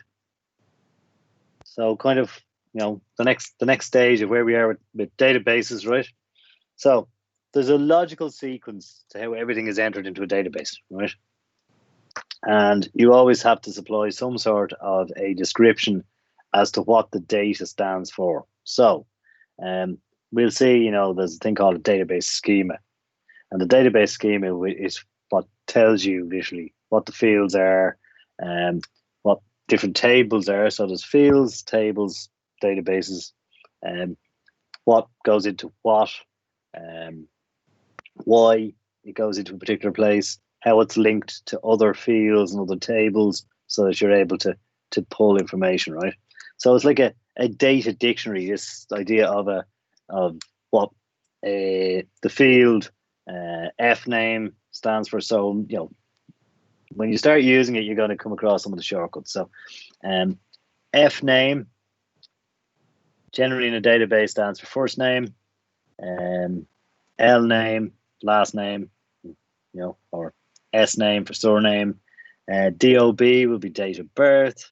And then, depending on what other ones you want. Okay. So the thing is that all data is independent, right, of where it is positioned, right? So it separates data logically into different tables, okay, and physically into different data stores. So you don't have to have all the information in one file, okay? So that's like the physical thing. So you could have a database on one machine holding some information, and you can have data in another machine with another database, and those two databases can talk to each other. So you're able to pull information. So, for example, your payroll system and your HR system could be on two separate databases, okay? But they're able to talk to each other to transfer information both ways, right? And they give you the ability then that you can change the application, the look and feel of the application, without having to change any of the data. Okay, so you can put a complete new front end screen up there without actually having to change any of the data at the back end, right?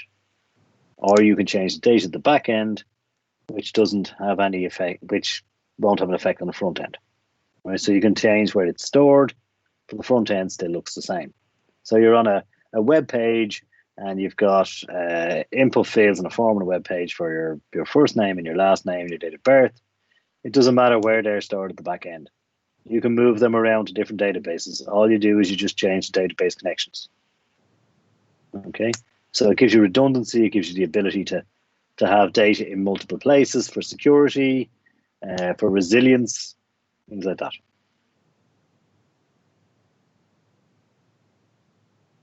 Any questions? Oh, good. Okay.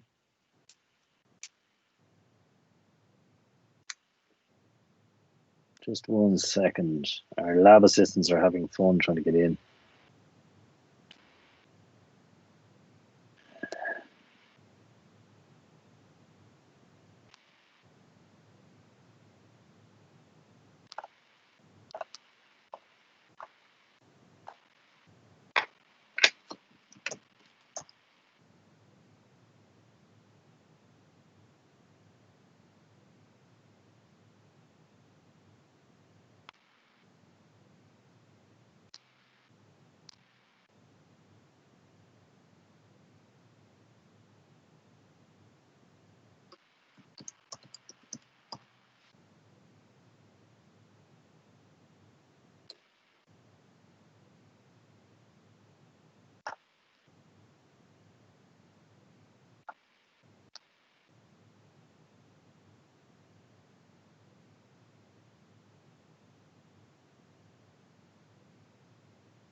Okay, Nisha and Savani, can you hear me now?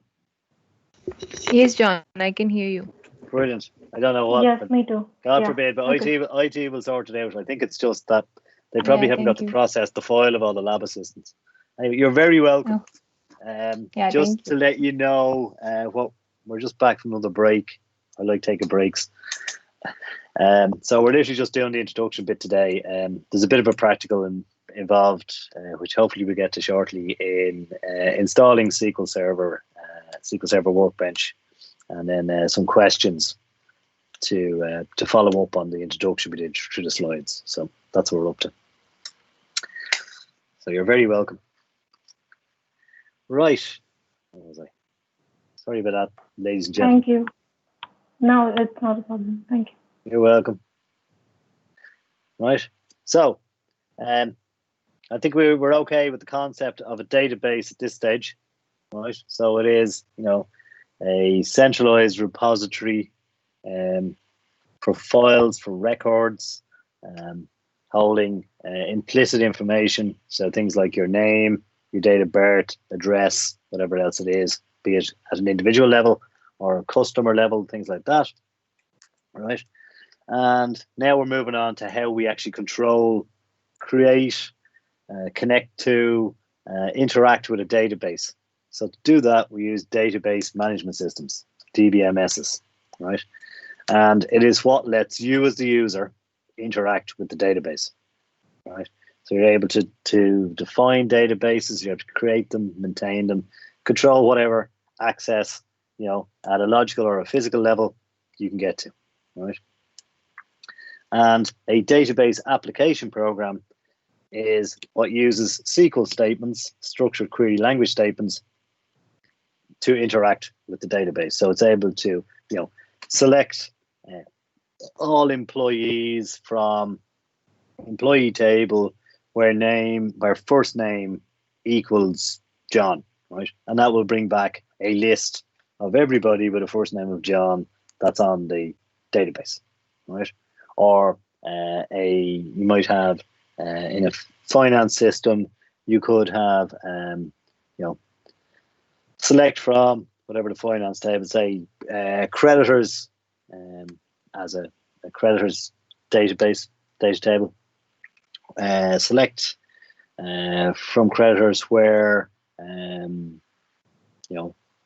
payment is outstanding for 30 days. You might have a flag that's in there that says, somebody hasn't paid their invoice within 30 days.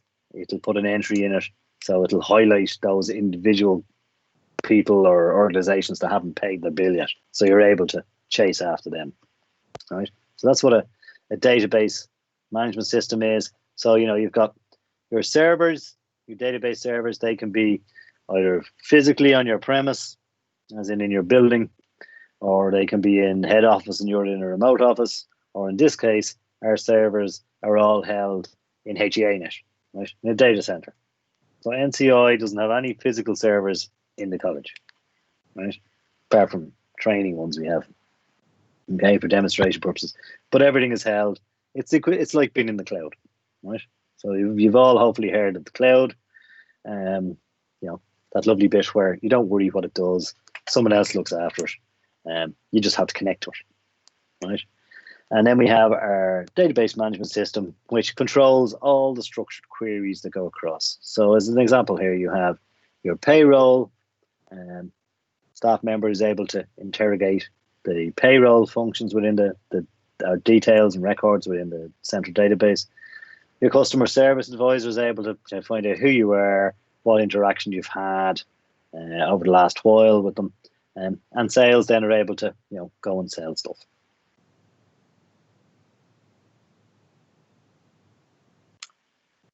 A little bit more detail. So, if you have a database management system, try that one again. Comparison between a database management system and a file-based system, right? You can see that in the file-based system, you've got individual files. So you've got an individual file for all contracts, an individual file for all sales. There is no interaction between them whatsoever. Okay. Now, you're going to probably say, I'm a little confused over what these are, right? So I have a file here, right? Sales file called properties for rent, right? And it has the information you have is the property number, street, city, postcode, type, rooms, etc., etc. Whatever fields you deem are appropriate, right? Whether it's private owner would have an owner number, a unique ID which specifies who that is, a file name, a first name, last name, address, telephone number, so on, right? Now, you'd have the same things in a DBMS, a database management system, except, right, the people in the sales part of the organization and the people in the contracts part of the organization, right, have common access. They may be using different applications, right, or it may be just different parts of the same application, just different views, different GUI, graphical user interface displays, but they're both talking to the same, through the same database management system to a database. All details that are in the sales file and the contracts file are held in tables within the database, and by sending a particular SQL query, okay, and the application itself generates the SQL query, so you don't have to, do a select from. You don't have to build the query yourself. The query is built on the fly by the application, right? So you want to know the list of properties for rent in a particular city, right? So you'll just, pick your drop down, the general way. You'll have a drop down list of whatever cities, and we'll see when you're building tables how you can, have a predefined list which is pre-populated with the list of cities. Stops people entering all sorts of strange things, or you can add in additional ones yourself on the fly, or you can limit who can put them in, because God forbid you end up with typos and misspellings and all sorts of strange things and drop down lists. It is quite common, right? Believe me, it is quite common.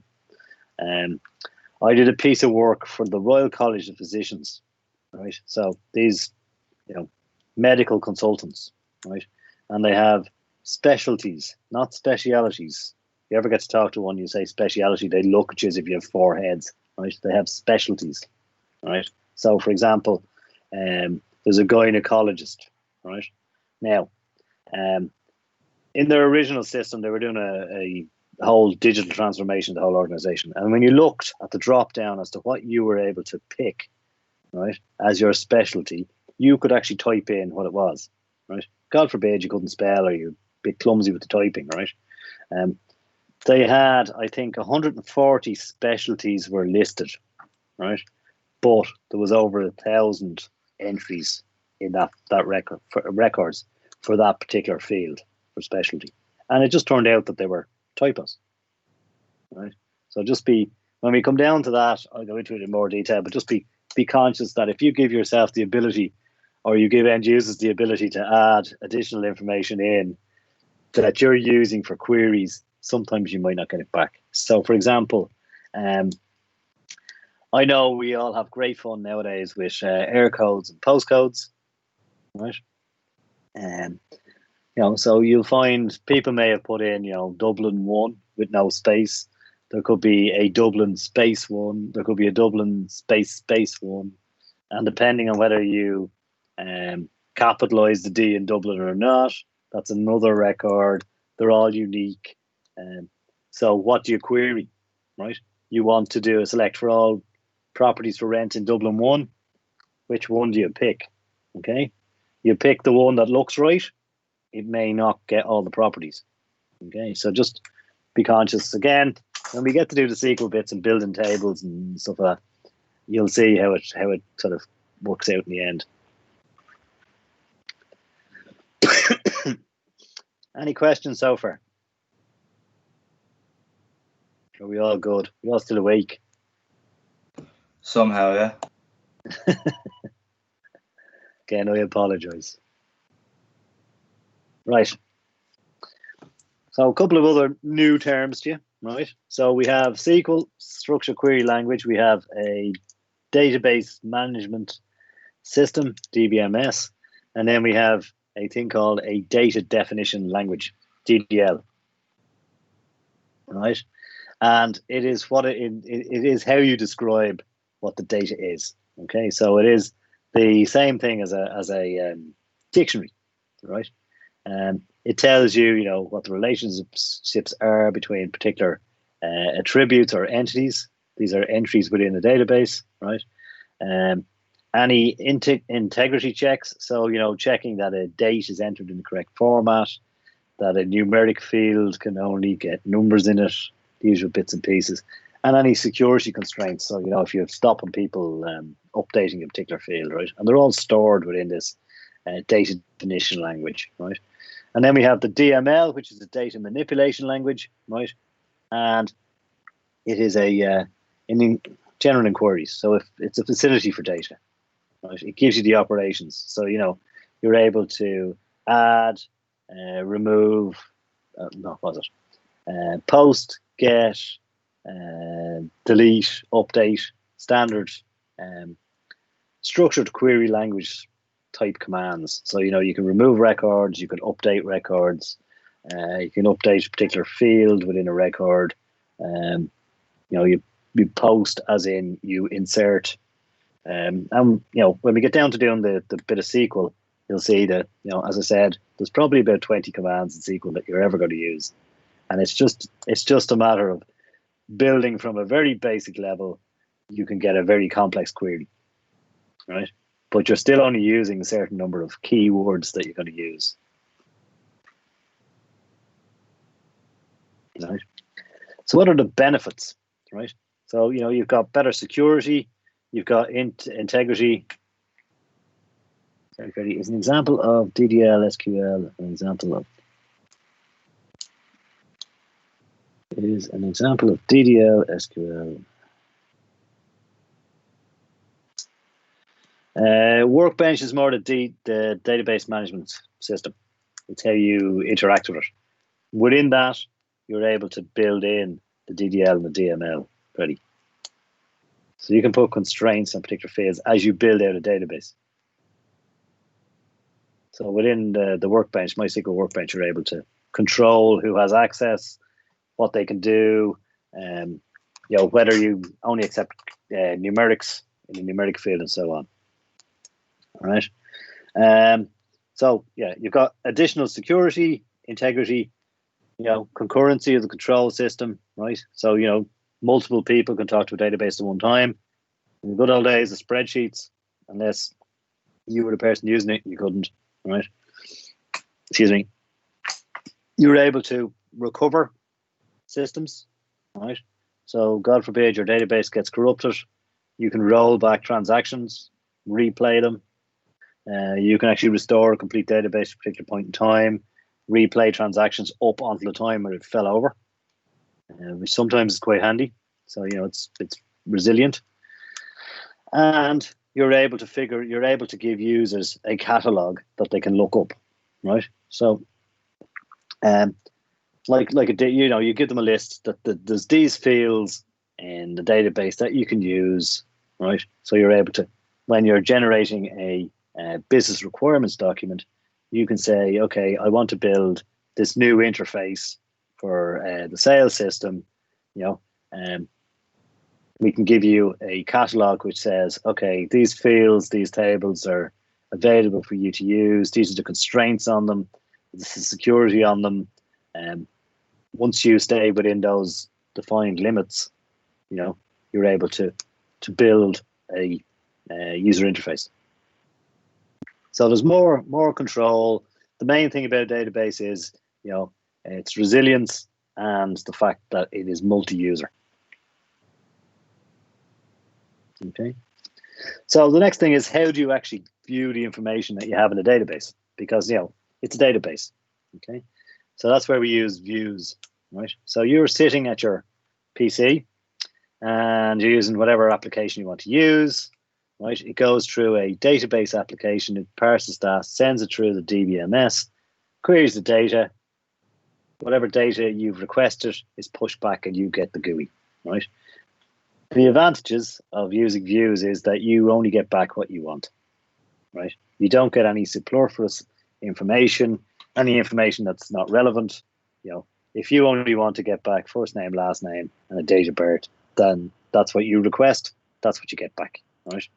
And you know, there's consistency in the approach, so that when you query first name, last name, date of birth, right, it will always come back first name, last name, date of birth in the same format. So like either 3 columns, or you know, it'll fill in a like a mail merge type information, but nothing is changing in the database at the far end. You're literally just requesting information. So a view is a read only operation, right?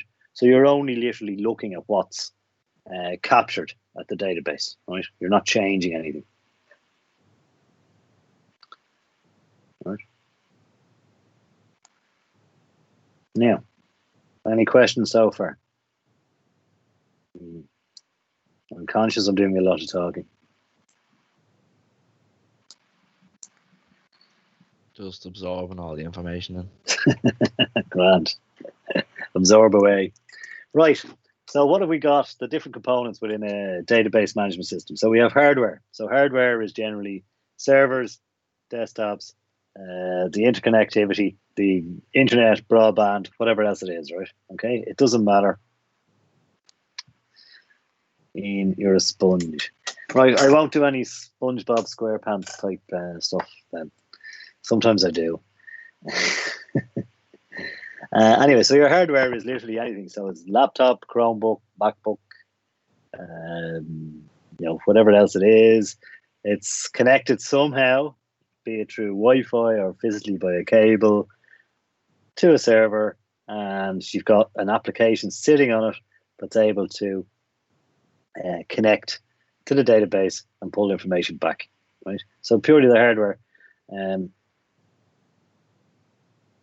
Little bit of lag, James, on the voice. Yeah.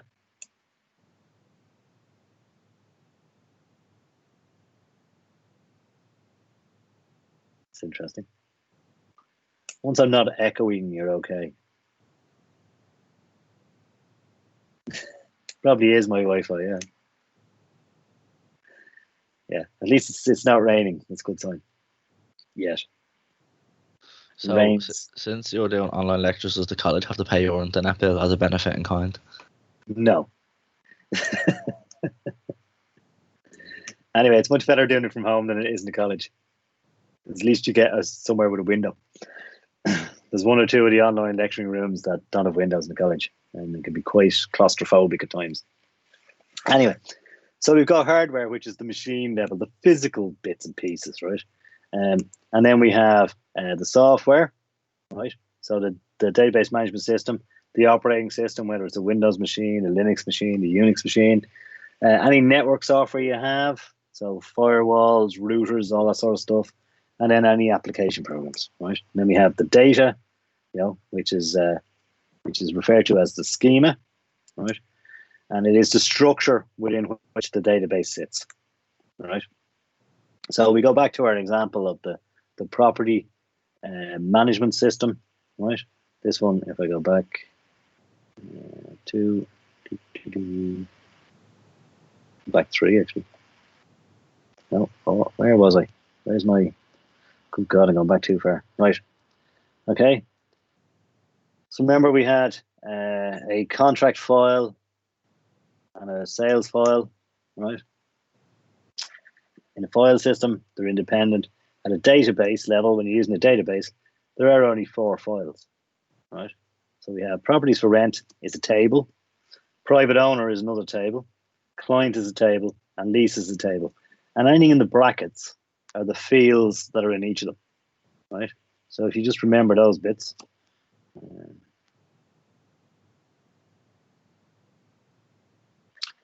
So we have 4 tables, right? And they're the 4 tables that we had at the database, right? So that's the schema, is what tables are in database. Now you can have multiple schemas, right, and an overarching schema depending on how complex it gets, right? So, you know, you would have a standard procedures that how do you access the distance? So, you know, how do you log on? What facilities or applications can you use? How do you stop and start it? You see in MySQLWorkbench, clicking on things, traffic lights, great. How to make backups, what do you do in the event of a hardware or a software failure? Okay, what backups do you have? And how do you reorganize or restructure tables across multiple disks, right? And then the fifth element you have in a DBMS environment is how people interact with the system. Right? So who's involved? Generally, you'll have your IT department, the people who look after it, right? And you will generally, depending on the size of the organization, the size of the database, you will have you may well have a DBA, which is a database administrator, right? Who specialize in looking after databases. So they will be looking at the performance of it, the configuration of it. Anywhere there's a performance issue, they're the ones that get involved. They're the experts, they know the whole thing.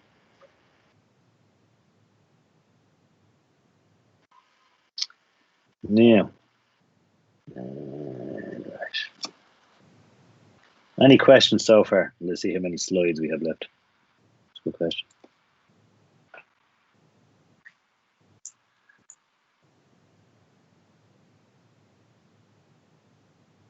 I can't see how many slides I have left.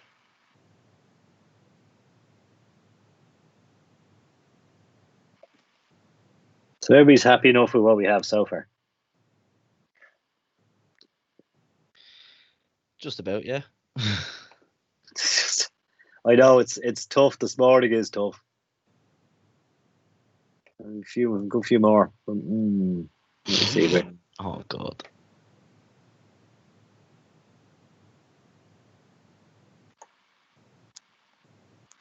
We have about 10 slides. We're okay.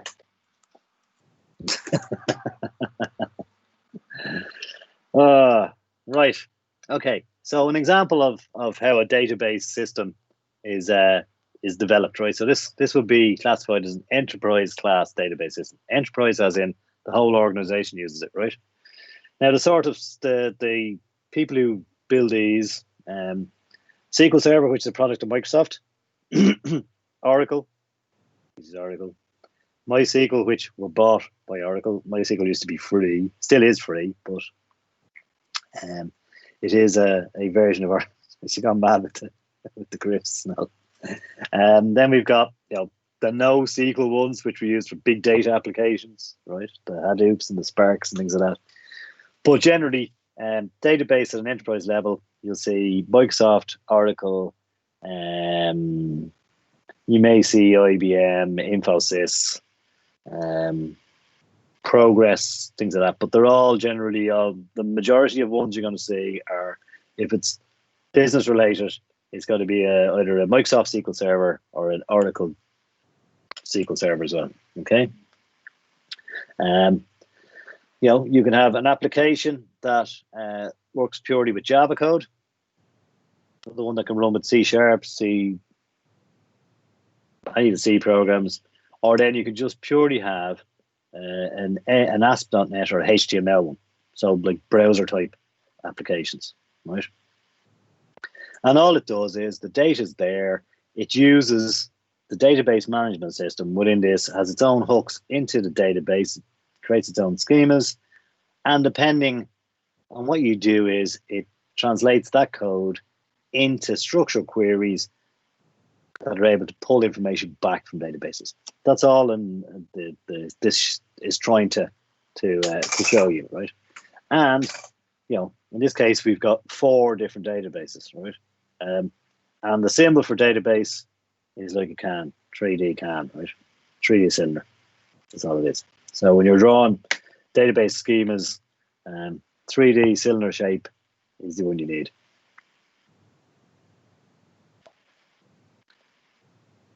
Right. Now, because we moved from paper-based to electronic versions and this whole concept of sharing information into this, it was a serious shift, right?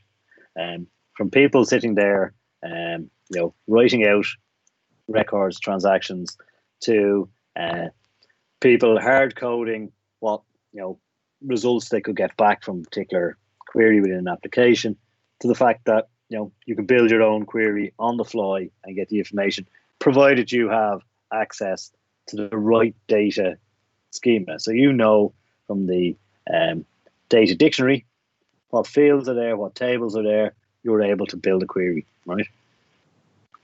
So really what you need to do is you need to build your data set first, right?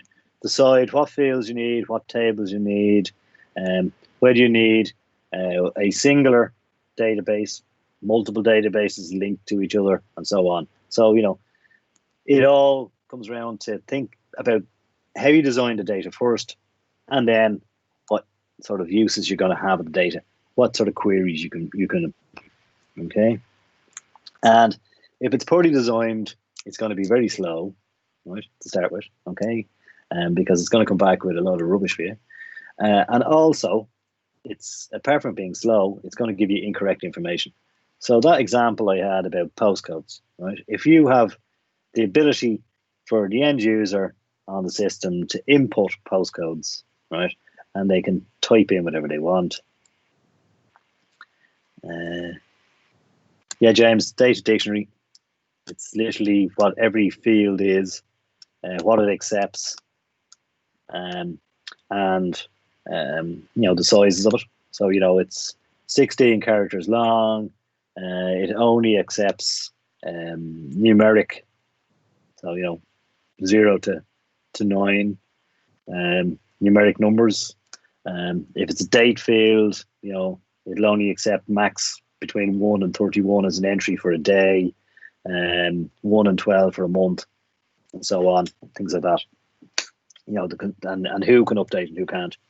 So, as I was saying, if you've poorly designed database, it's generally slow. You're not going to get the information you want back, and because of that, people are just going to walk away and they're not going to use it. So we've all experienced the standard one where if you don't get that instantaneous gratification when you're trying to get onto a website, right? You'll move somewhere else, right? You go back out your Google search and you got the next one. So if it's not responsive, if it's not giving you the information you need, you're going to have a reason not to use it. And if you've got a reason not to use it, you're going to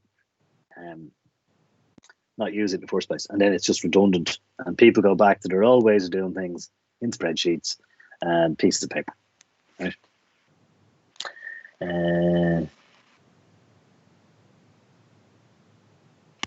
Yeah, Alexis, the DDL. Right. So quickly, the advantages: you've got redundancy, so you can have the data in multiple places. So you can write to one database and at the same time copy that data somewhere else. Right. So you can have the same data in multiple places. Once you update in one database, it updates on the value in that particular field on all of the records that are associated with it. So that new information is available immediately. And everybody's using the same data. So they're sort of the three key advantages of using one. That everybody uses the same data. Once you update it in one place, it automatically gets updated across the whole database, right? And you can have it in multiple places, right? You're able to share data because multiple users can use it at the same time. You're able to validate it and check for consistency. So you're able to get things in the right format, and you can also stop unauthorized access.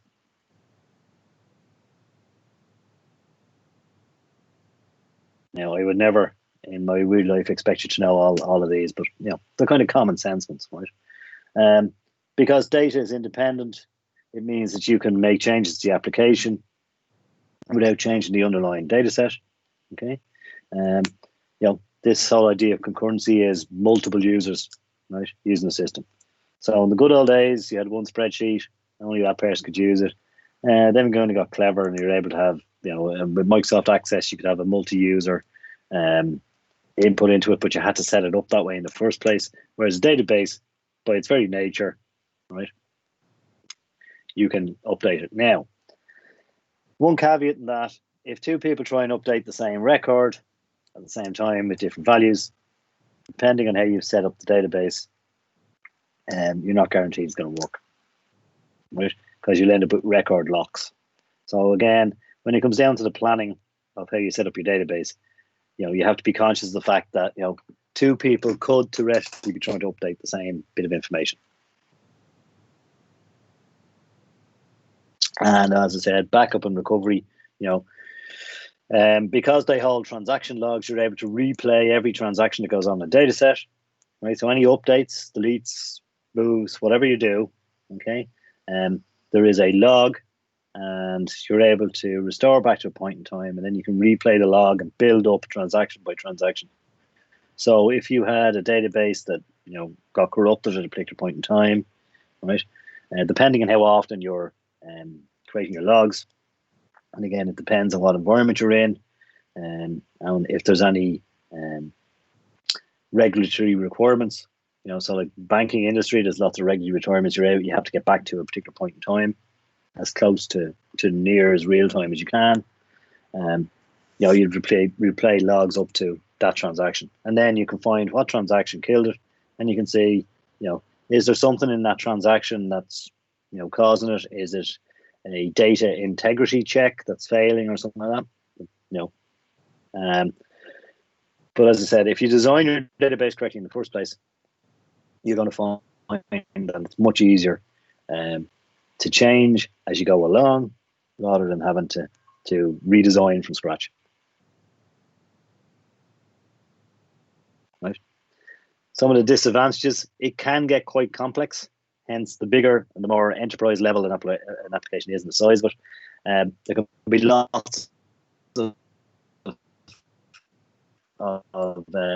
databases. There could be lots of schemes.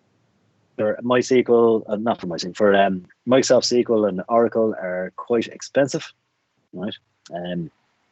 As you pay to use it. MySQL is grand because you get to a particular size without doing it. There is a significant cost to convert from one database to another. Then again, most organizations will start off small, work their way up big. Depending on how complex it is and how much interaction and how many transactions go on in relation to updates and mirroring of disks and things like that, performance can fall off. So you've got to be conscious of that.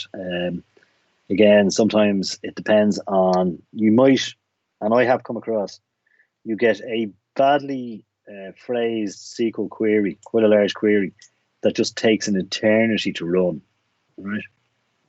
And it could well be that there might be a comma out of place or something like that, and it just sits there, right? And it's not pulling anything back. And that's where testing comes in.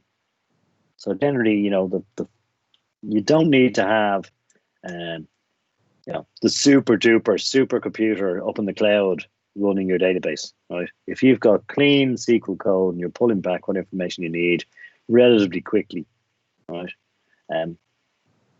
You don't have to have serious investment in hardware. And of course, in the cloud now, you can buy your it's like as a utility, so you're literally paying for throughput and things like that. So you're just going to work out whether you need a serious machine or not, right? But the thing is that the more complex it is, the bigger it is. If there's a failure, it's generally harder to fix, right? But you're playing that off against the way you've designed it in the first place. You've put in the effort, and because you've put in the effort, you're able to negate the fact that it's going to fall over and fail at some stage, right? And you've got all those contingencies, the backups and restores in places, so you're able to get around that.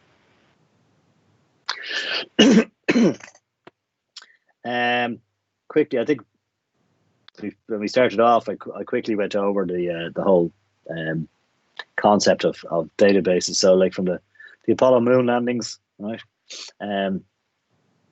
We had the generalized update access method, right? And we ended up in the mid-60s with an IDS, an integrated data store, right? So that's the first database. So that was built into the application itself, right? And you can see like that, it's like a tree, right? Like a dendrograph. So, you can pull from one piece of information, links down, and that would be a large piece of information, and it's pulling from different places, right? And each of the colors represents a different table within a different data set, right?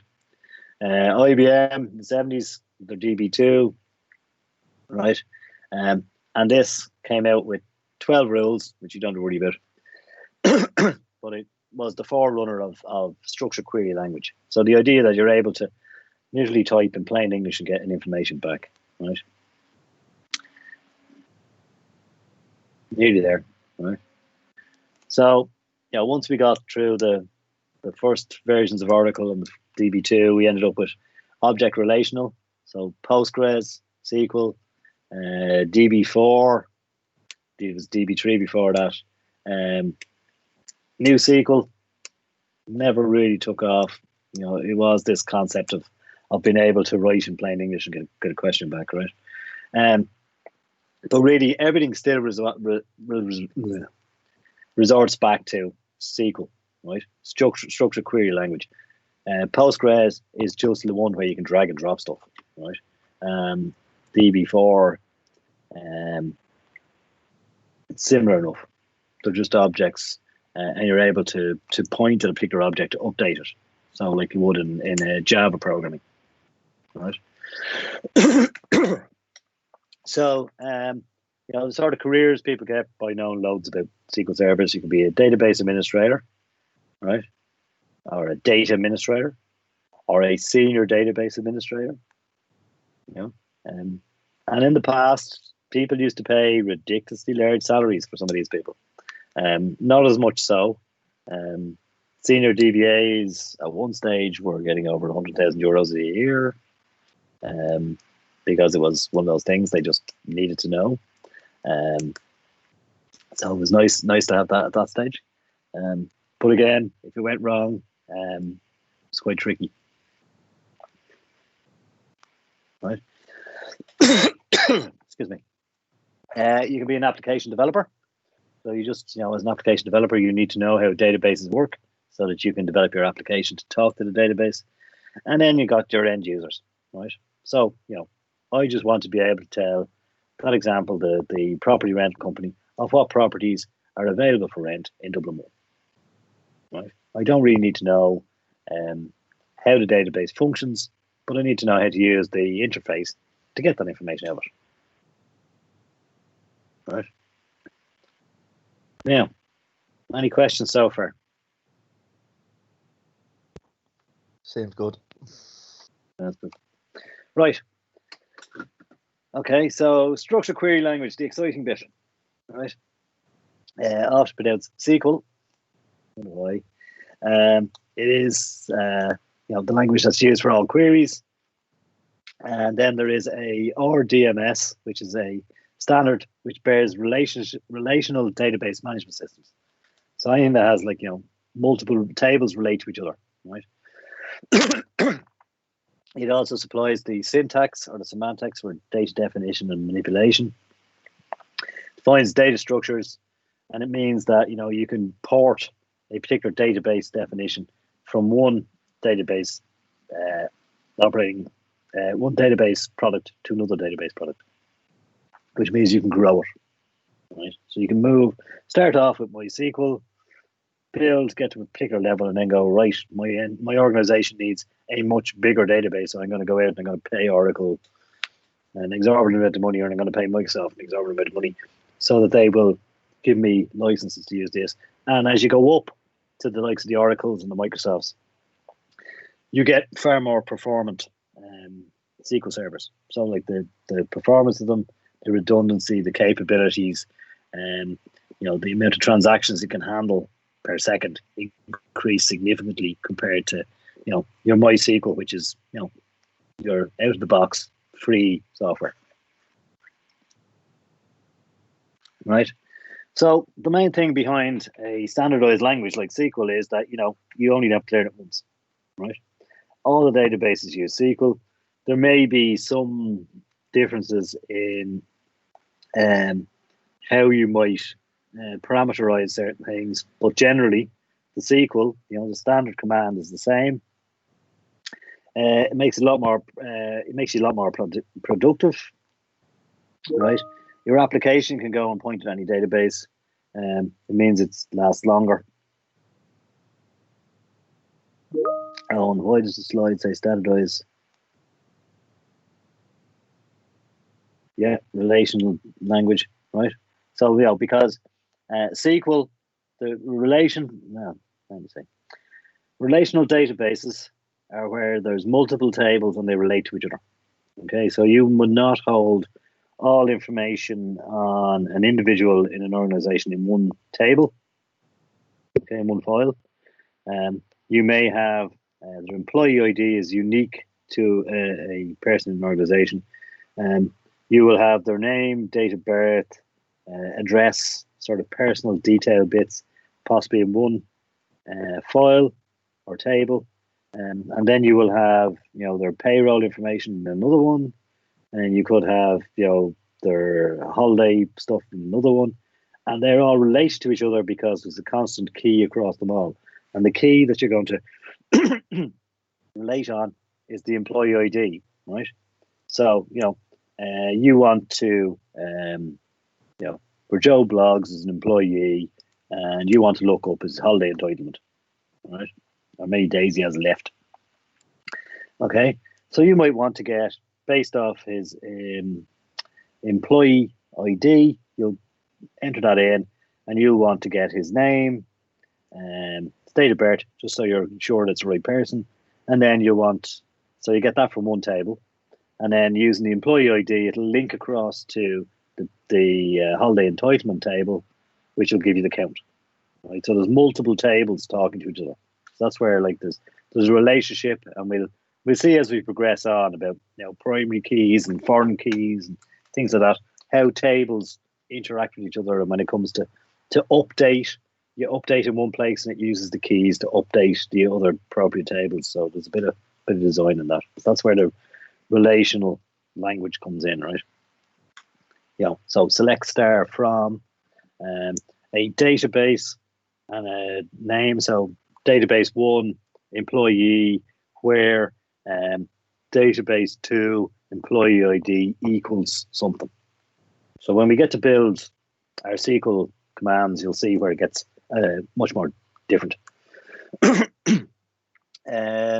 Yeah, so reduce dependency on single vendor. So, you know, you don't have to use all Microsoft, all Oracle, you know, all IBM. You can use whatever vendor you want. Okay, and then it comes down to you may buy a HR system, right? And they will have the same display no matter what your database backend is. And when it's being installed, you know, you'll be asked, so what SQL server do you want to use the backend, right? And you have a choice, okay? And then it's up to you to pay for the licenses of whatever you want, right? And also it means that you can do a cross-system communication. So because it's a standard, the SQL language is standardized, okay? So the commands are the same no matter what SQL server you're using.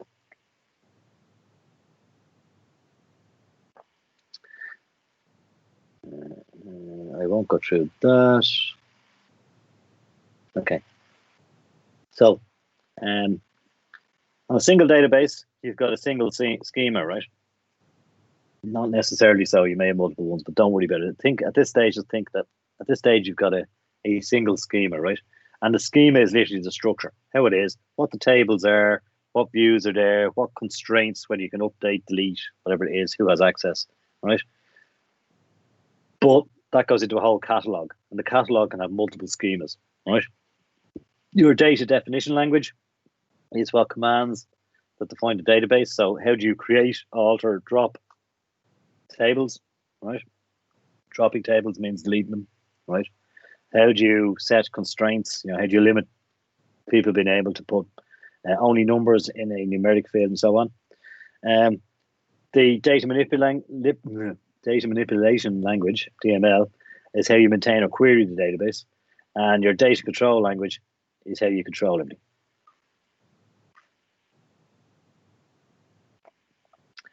Right. And there's some of the references that we use, right? So key is, right, I apologize. It took us nearly 3 hours to get through it, but that's the worst of it out of the way, right? Okay. So the key is that SQL is a standard language, right?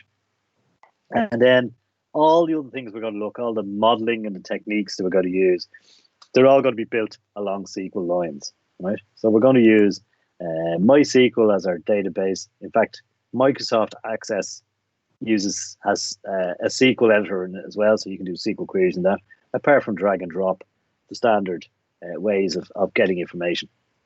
So don't worry about it. We'll build up as we go through various bits and pieces, and we get to the end. Don't worry, you'll be well able to do SQL at the end of it. It is not in any way rocket science. Okay, so don't be worried about it. It literally is. There's very basic steps involved.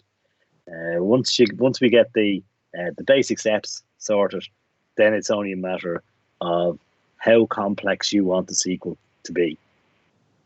Okay, so you don't have to, as I said, there's about 20 different operations in SQL you're ever going to do.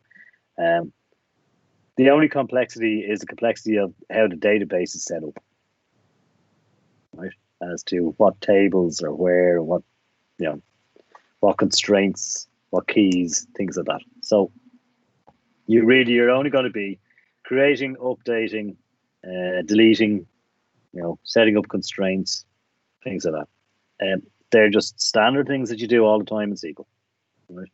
And most of the time you'll be doing a select, whatever it is, from a particular database table, where, and you might be joining two tables together, right? Either inner joins or outer joins, but we'll come on to them when we have to come on to them. It is quite easy to comprehend, I hope, because it's almost written in English. That's the one really good fundamental thing about SQL, is that it's so structured that there's a way of doing things, and you just over and over do it. Okay, and the good news is you can call SQL programs what they call procedures. So if you're coding in anything else and you want to get information back from a database, you can create a store procedure, something that you run over and over again, right? So there might be a particular update at a particular time of day, and it will, clear the logs or something, right? And you create a store procedure, stick in the database, it's a standard SQL statement, and it runs at a particular time. Happy days, all automated. You don't worry about it. Any questions before we go to a quick practical?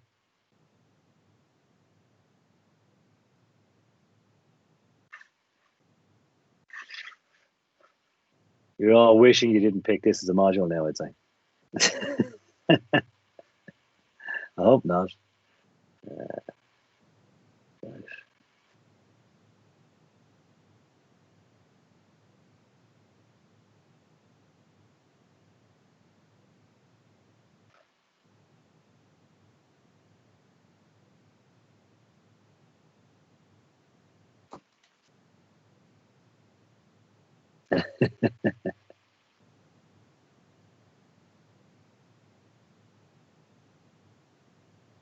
No, of course you don't have another choice.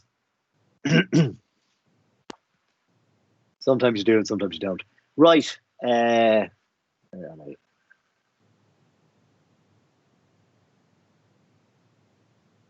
Back up the Moodle.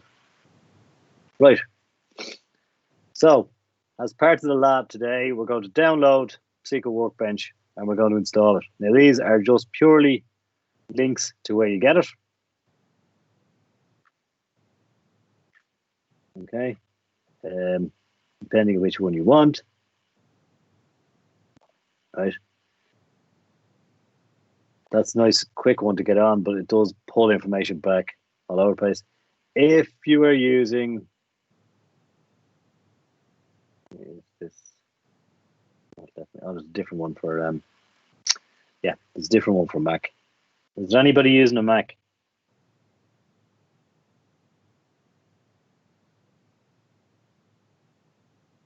Right, I would need to find where the MySQL one is for Mac. Right. I will put the link up for the Mac. Bear with.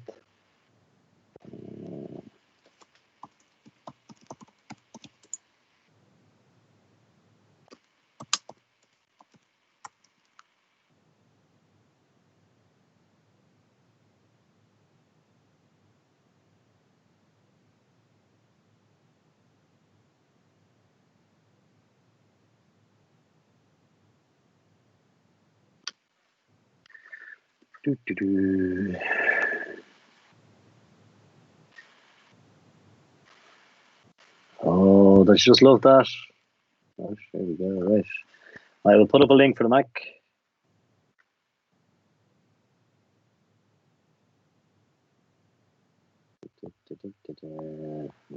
Add an activity. Do we have to sign up when we're downloading SQL? Just put in your email address. Okay. It's the community version, so there's no charge to it. No, I was just saying because it says sign up for Oracle when I was downloading it. They just spam you out with them. Yeah, it's not MS.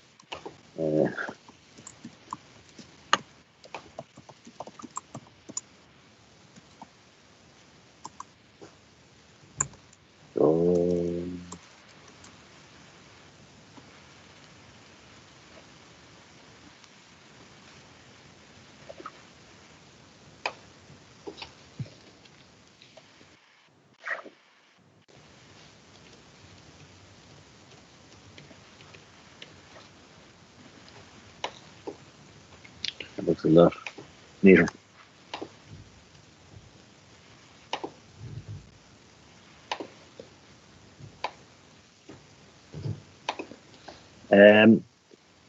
Yeah, it doesn't matter. The web one will literally then it'll pull information, it'll pull items back, but you might as well get the full one if you want. What is this? As I say, there's 2 links on that one. The one for the Mac, there's only one. The Mac is only 64-bit. All this does is it goes out and then it goes, I need to pull more information, more data, more program back from the... Yes, that is actually not. Yeah, I was going to ask the 64-bit one, but Connor just asked that. There isn't. Which is an awful shame. Go for the bottom one. It's got everything in it.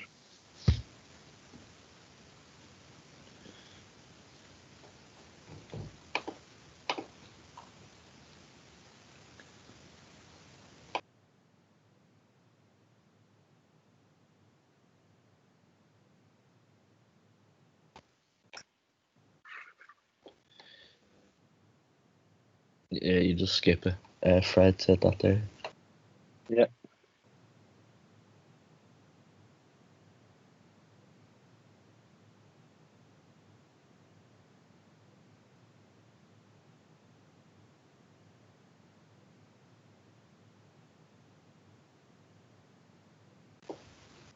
What time does this lecture finish again? 1 o'clock. Nearly there.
I forgot to turn off the recording. I'm going to stop recording. Otherwise, you're just going to get silence.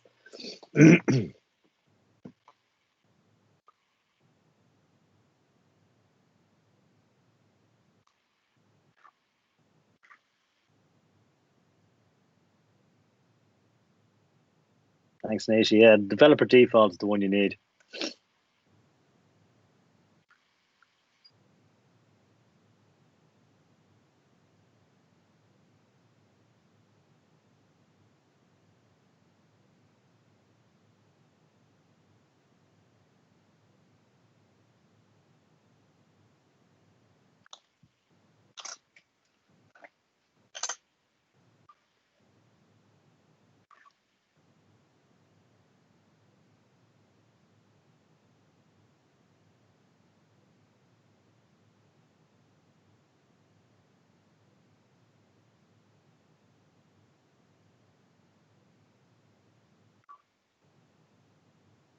Yeah, totally agree. It is a practical in itself.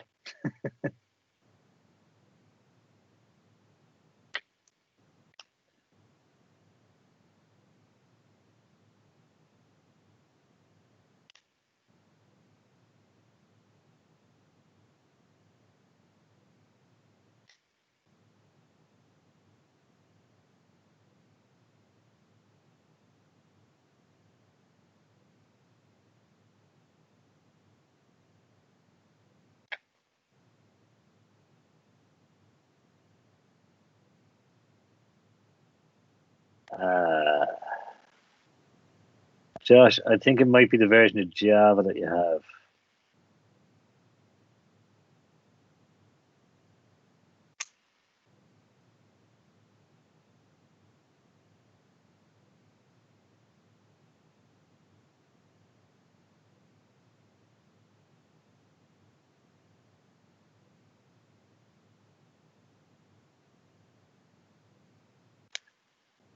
Thanks, Connor. Yeah, sometimes now restart is always good, isn't it?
What do I do on the check requirements? What do I select?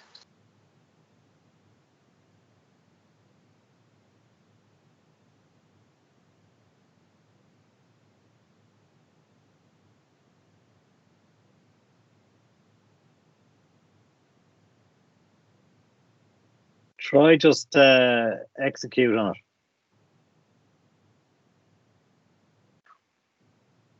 The picture now.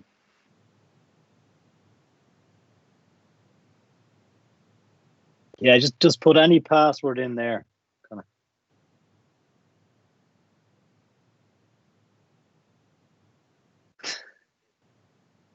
Yeah, it's a bit crazy in the pop-ups. You've only got to install it once, so that's a good thing.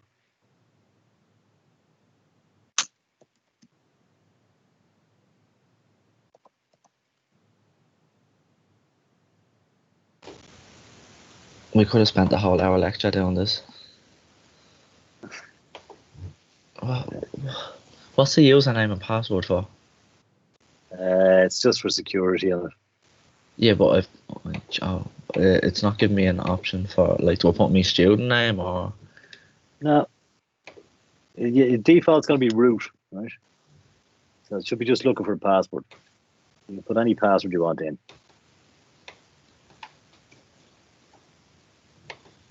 Yeah, it's not letting me do that.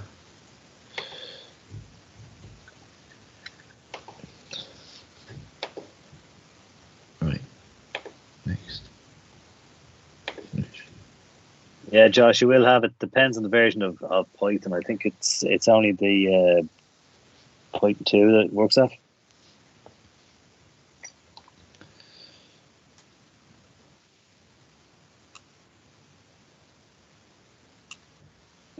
Michaela, you don't need to pick a high availability.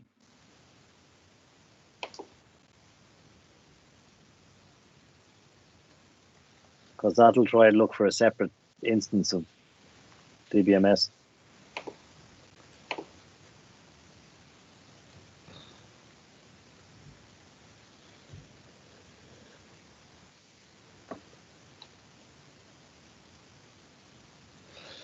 I kept clicking next, and then it just said that I can't remember what it is, that I have to do it again.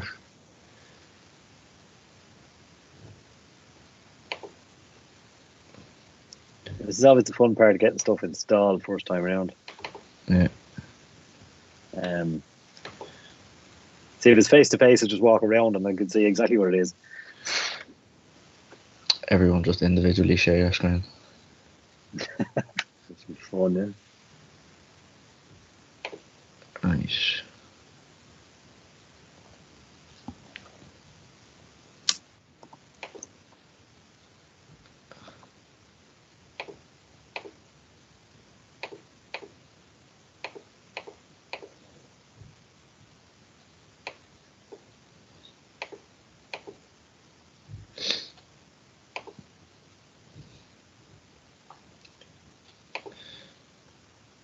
So, available products. So do I have to pick up my products here? Yeah. So I pick everything, just put everything into it. Yeah. Well, you don't need to, but sometimes it's better just select everything, and they may ask you to install other options if you haven't installed them. Yeah. Oh, Connor, that's all you need to download this stage. You must have super duper fast machine.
Who's slagging off MacBook Pros?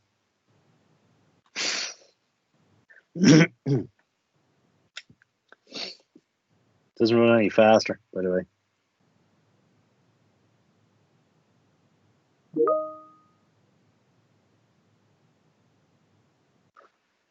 No, I have one as well, and it doesn't run any faster, by the way. Sometimes it's more awkward. So you'll have fun when we have to use Access, because we'll all be using Citrix then. Virtual desktop, because Access doesn't exist.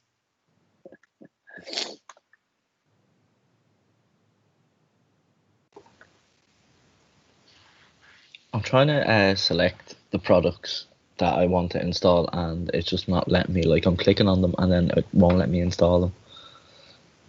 Like, do you know the way it says it brings up this screen where it says available products, and then like there's like arrows in between it, and then products features to be installed, and then it won't give me the option to.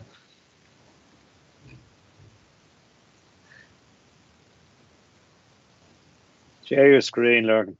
Yeah, I will do now. Hold on.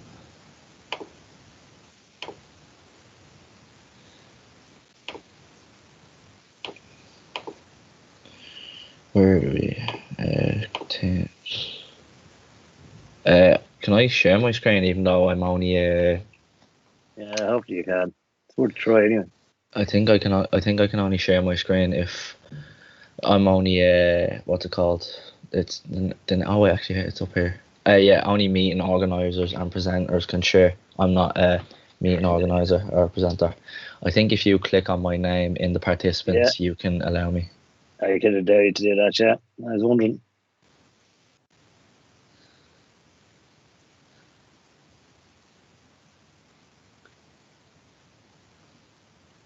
Ah, yeah, there we go.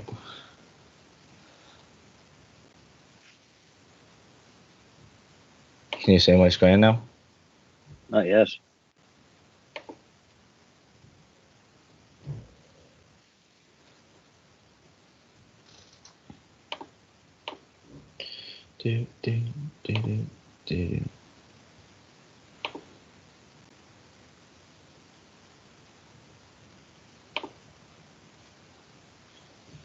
Oh, lovely. Can you see what I'm doing? No, I'm just looking at something else. By the way, the Python one, don't select Python unless you've got Python 3 installed somewhere. And then there's all sorts of fun in relation to putting libraries. Now. Yeah, I still can't see it loading. I don't know what's going on. It's probably to do with me settings on my laptop allowing access or something. Oh, yeah. Own standalone's grand. Otherwise, it'd be looking for a second.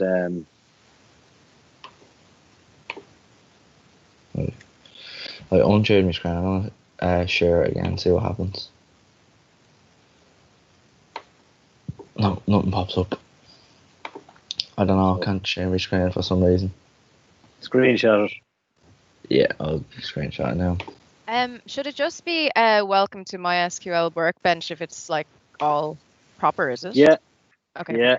Cool. We hope it is anyway. Let's see if I can kill it and then start it again.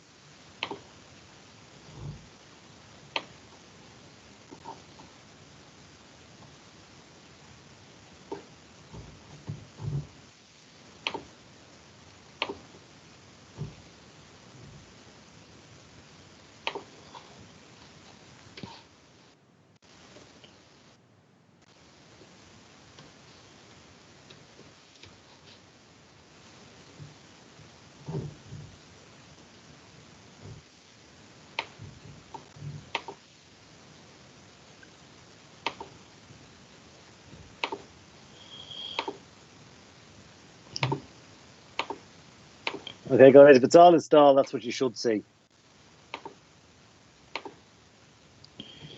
Yeah, that's not it. Not a hope. Let me see.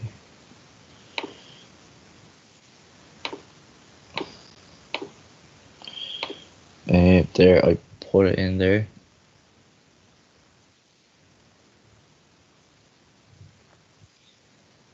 Send them.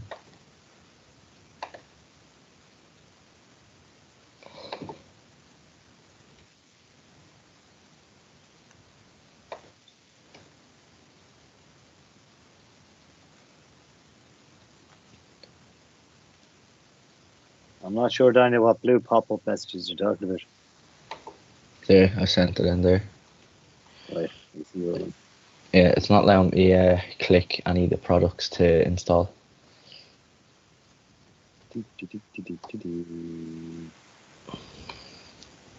If you click on the plus sign beside SQL Server, it just brings down more. can you select them in there? It just brings down SQL Server again, then SQL Server and all the different versions, 8.0, 5.7, 5.6. And then if I go into 8.0, yeah, that just brings me further into the thing again. Can you not press, Lorcan, can you not press the arrow? Bring it across. I haven't bring it pressed across. That brings across everything, yeah. Yeah. So like then it goes products to be installed. Yeah, it should be green. Shouldn't go green, but it's just grey. Hold on, I'm clicking into it again, and then the latest version. Alright, I got that. Grant. So yeah, I think I have everything. Well, I have to do this now, do I? Don't have to do all that, do I?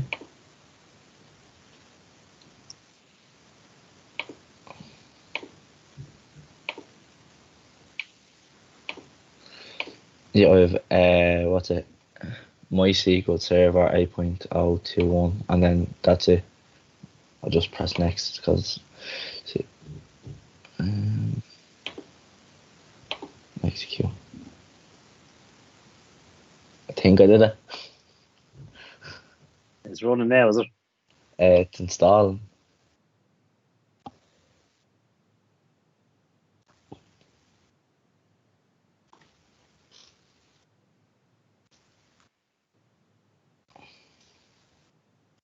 Now I know what pop up. Yeah, it's all the chat messages coming up. I should just love them. Yeah, all the messages coming in. I've been trying to find out how to mute them for ages. Sorry, I'm having problems installing everything. Lloyd, you okay? What sort of problems you having, Lloyd? The problems I'm having is, let me see, I just downloaded my SQL for Visual Studio 1.29 and connector Python 8.021, but after installing both of them, I just keep having failing check when I check for it. It's trying to find your version of Python. Your version of Python isn't in your environment variables. I honestly don't know how to check that. All I know is I installed it and downloaded it from their website. Okay, so what you need to do is, first of all, you need Python installed. Then what you do is you go to the Windows Start menu and you type in env and you get to the environment variables. From there, you just add Python into the path. So you just click path, edit, and just put in the path to Python, which should be C program files, maybe x86 if it's installed there, and then you just add in /bin/ the Python executable. Sorry, what do I search for in the Windows? Okay, so type in env and you'll get to env. It should come up with edit the system environment and variables. Yeah. Once you do, click environment variables down the bottom right. Yeah. From there, click path and then click edit. Yeah. Okay, so now what you need to do is press on new. Yep. Okay, now we need to find the path to your... Do you have Python installed? Python 3.85, yeah, I do, yeah. Wonderful. Give me 1 second here to find it myself, and I'll tell you the exact path we need to go to. I have it installed here myself. John, I think you may as well go make yourself a cup of tea or something.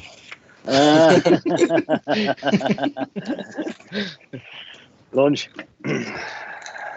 What is this doing? Right, so can you do one favor for me? Yeah. Okay, so open up Windows File Explorer and go to the C drive.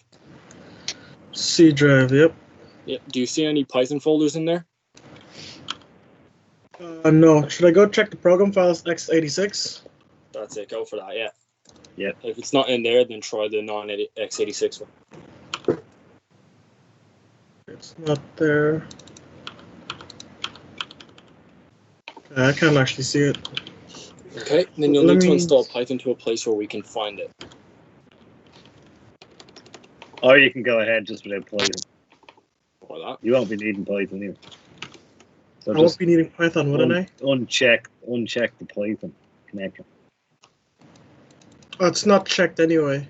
What about the MySQL for Visual Studio? For Visual Studio, do I need that? No, you shouldn't need that here. No. So should I just literally just have a MySQL command line in front of me, like just enter your password and then everything should pop up? No, you should have the workbench. Like, you mean by workbench a black screen? It looks like a dolphin video. Did you install Workbench with it? No. I just tried to install everything, but I don't think it did. If you go out your desktop, you'll have something that looks like it's a blue icon with a spanner and what looks like a dolphin. Yeah, it's a MySQL installer. And no, I have a MySQL installer and a MySQL command line client. So you haven't installed Workbench? No, I haven't. Why is that not doing that? Oh my god. This is too much stress.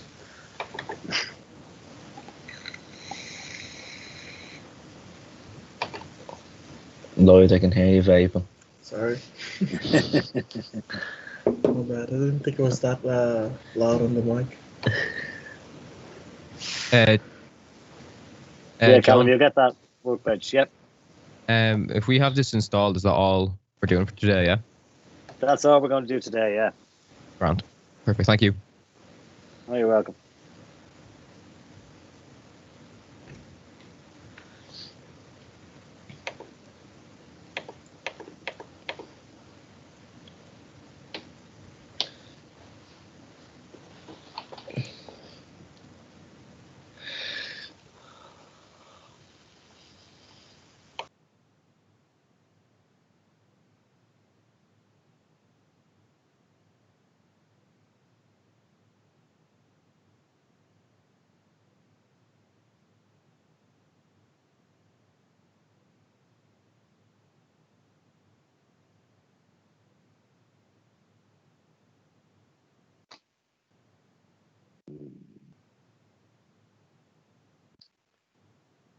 Okay, Alan, where does it stop?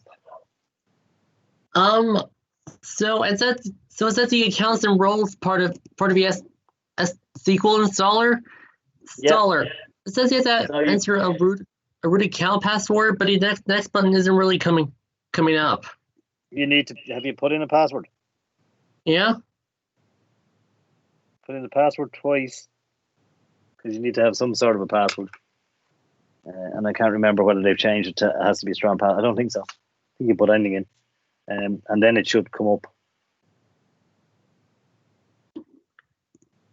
So I did. Let's see. So I did enter a password, but it's not much like with the next button.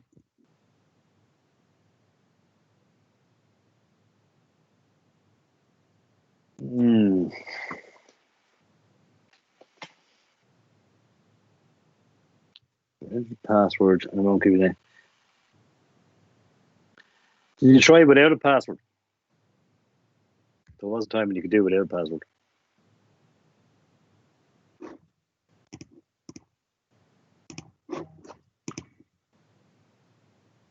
Let's see. Yeah, as Ian said, it could be the. I can't remember what the length is. I never did something. There it is. There it is. I got it. Okay, perfect. Thanks. You're welcome.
Okay, Freddie, you got a black screen with a prompt, right?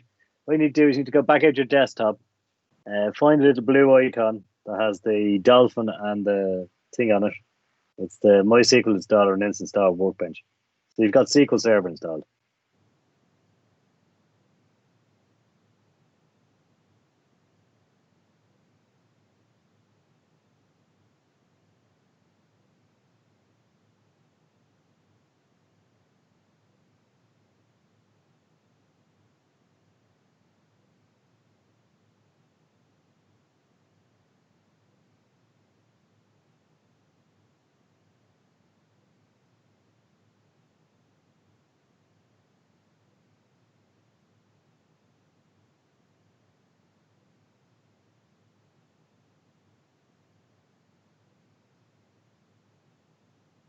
Okay, for those of you who've managed to get to a workbench,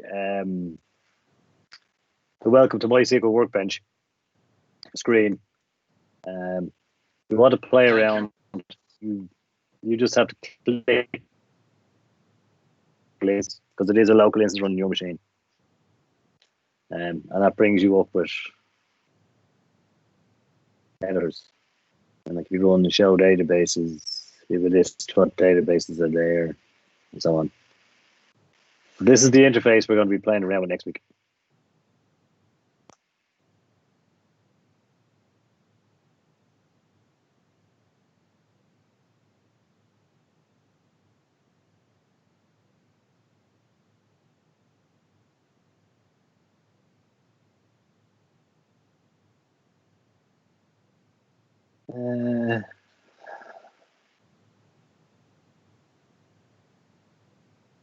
Oh, you don't need any Visual Studio bits at all.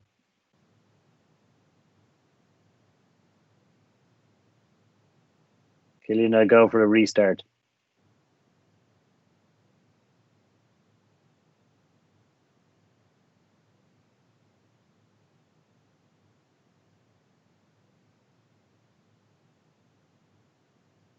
Yeah, the fonts are very similar to TextPad.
John?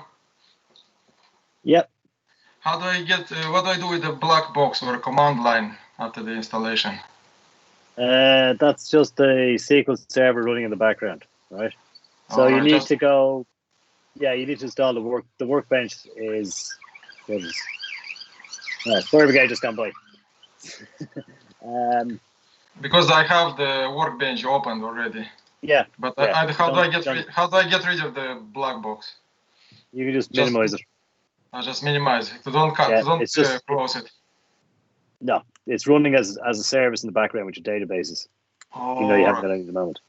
Once I close it, the MySQL closes too, yeah? The workbench. Yeah. All right, okay, thank you.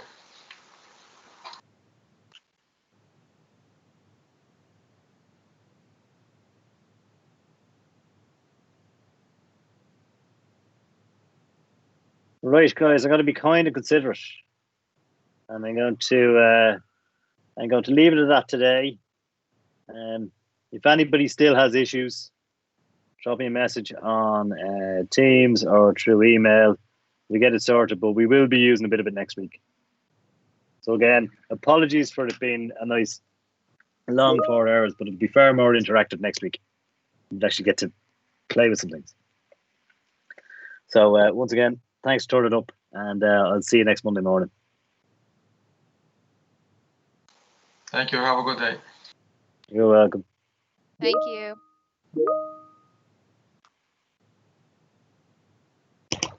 Thanks again.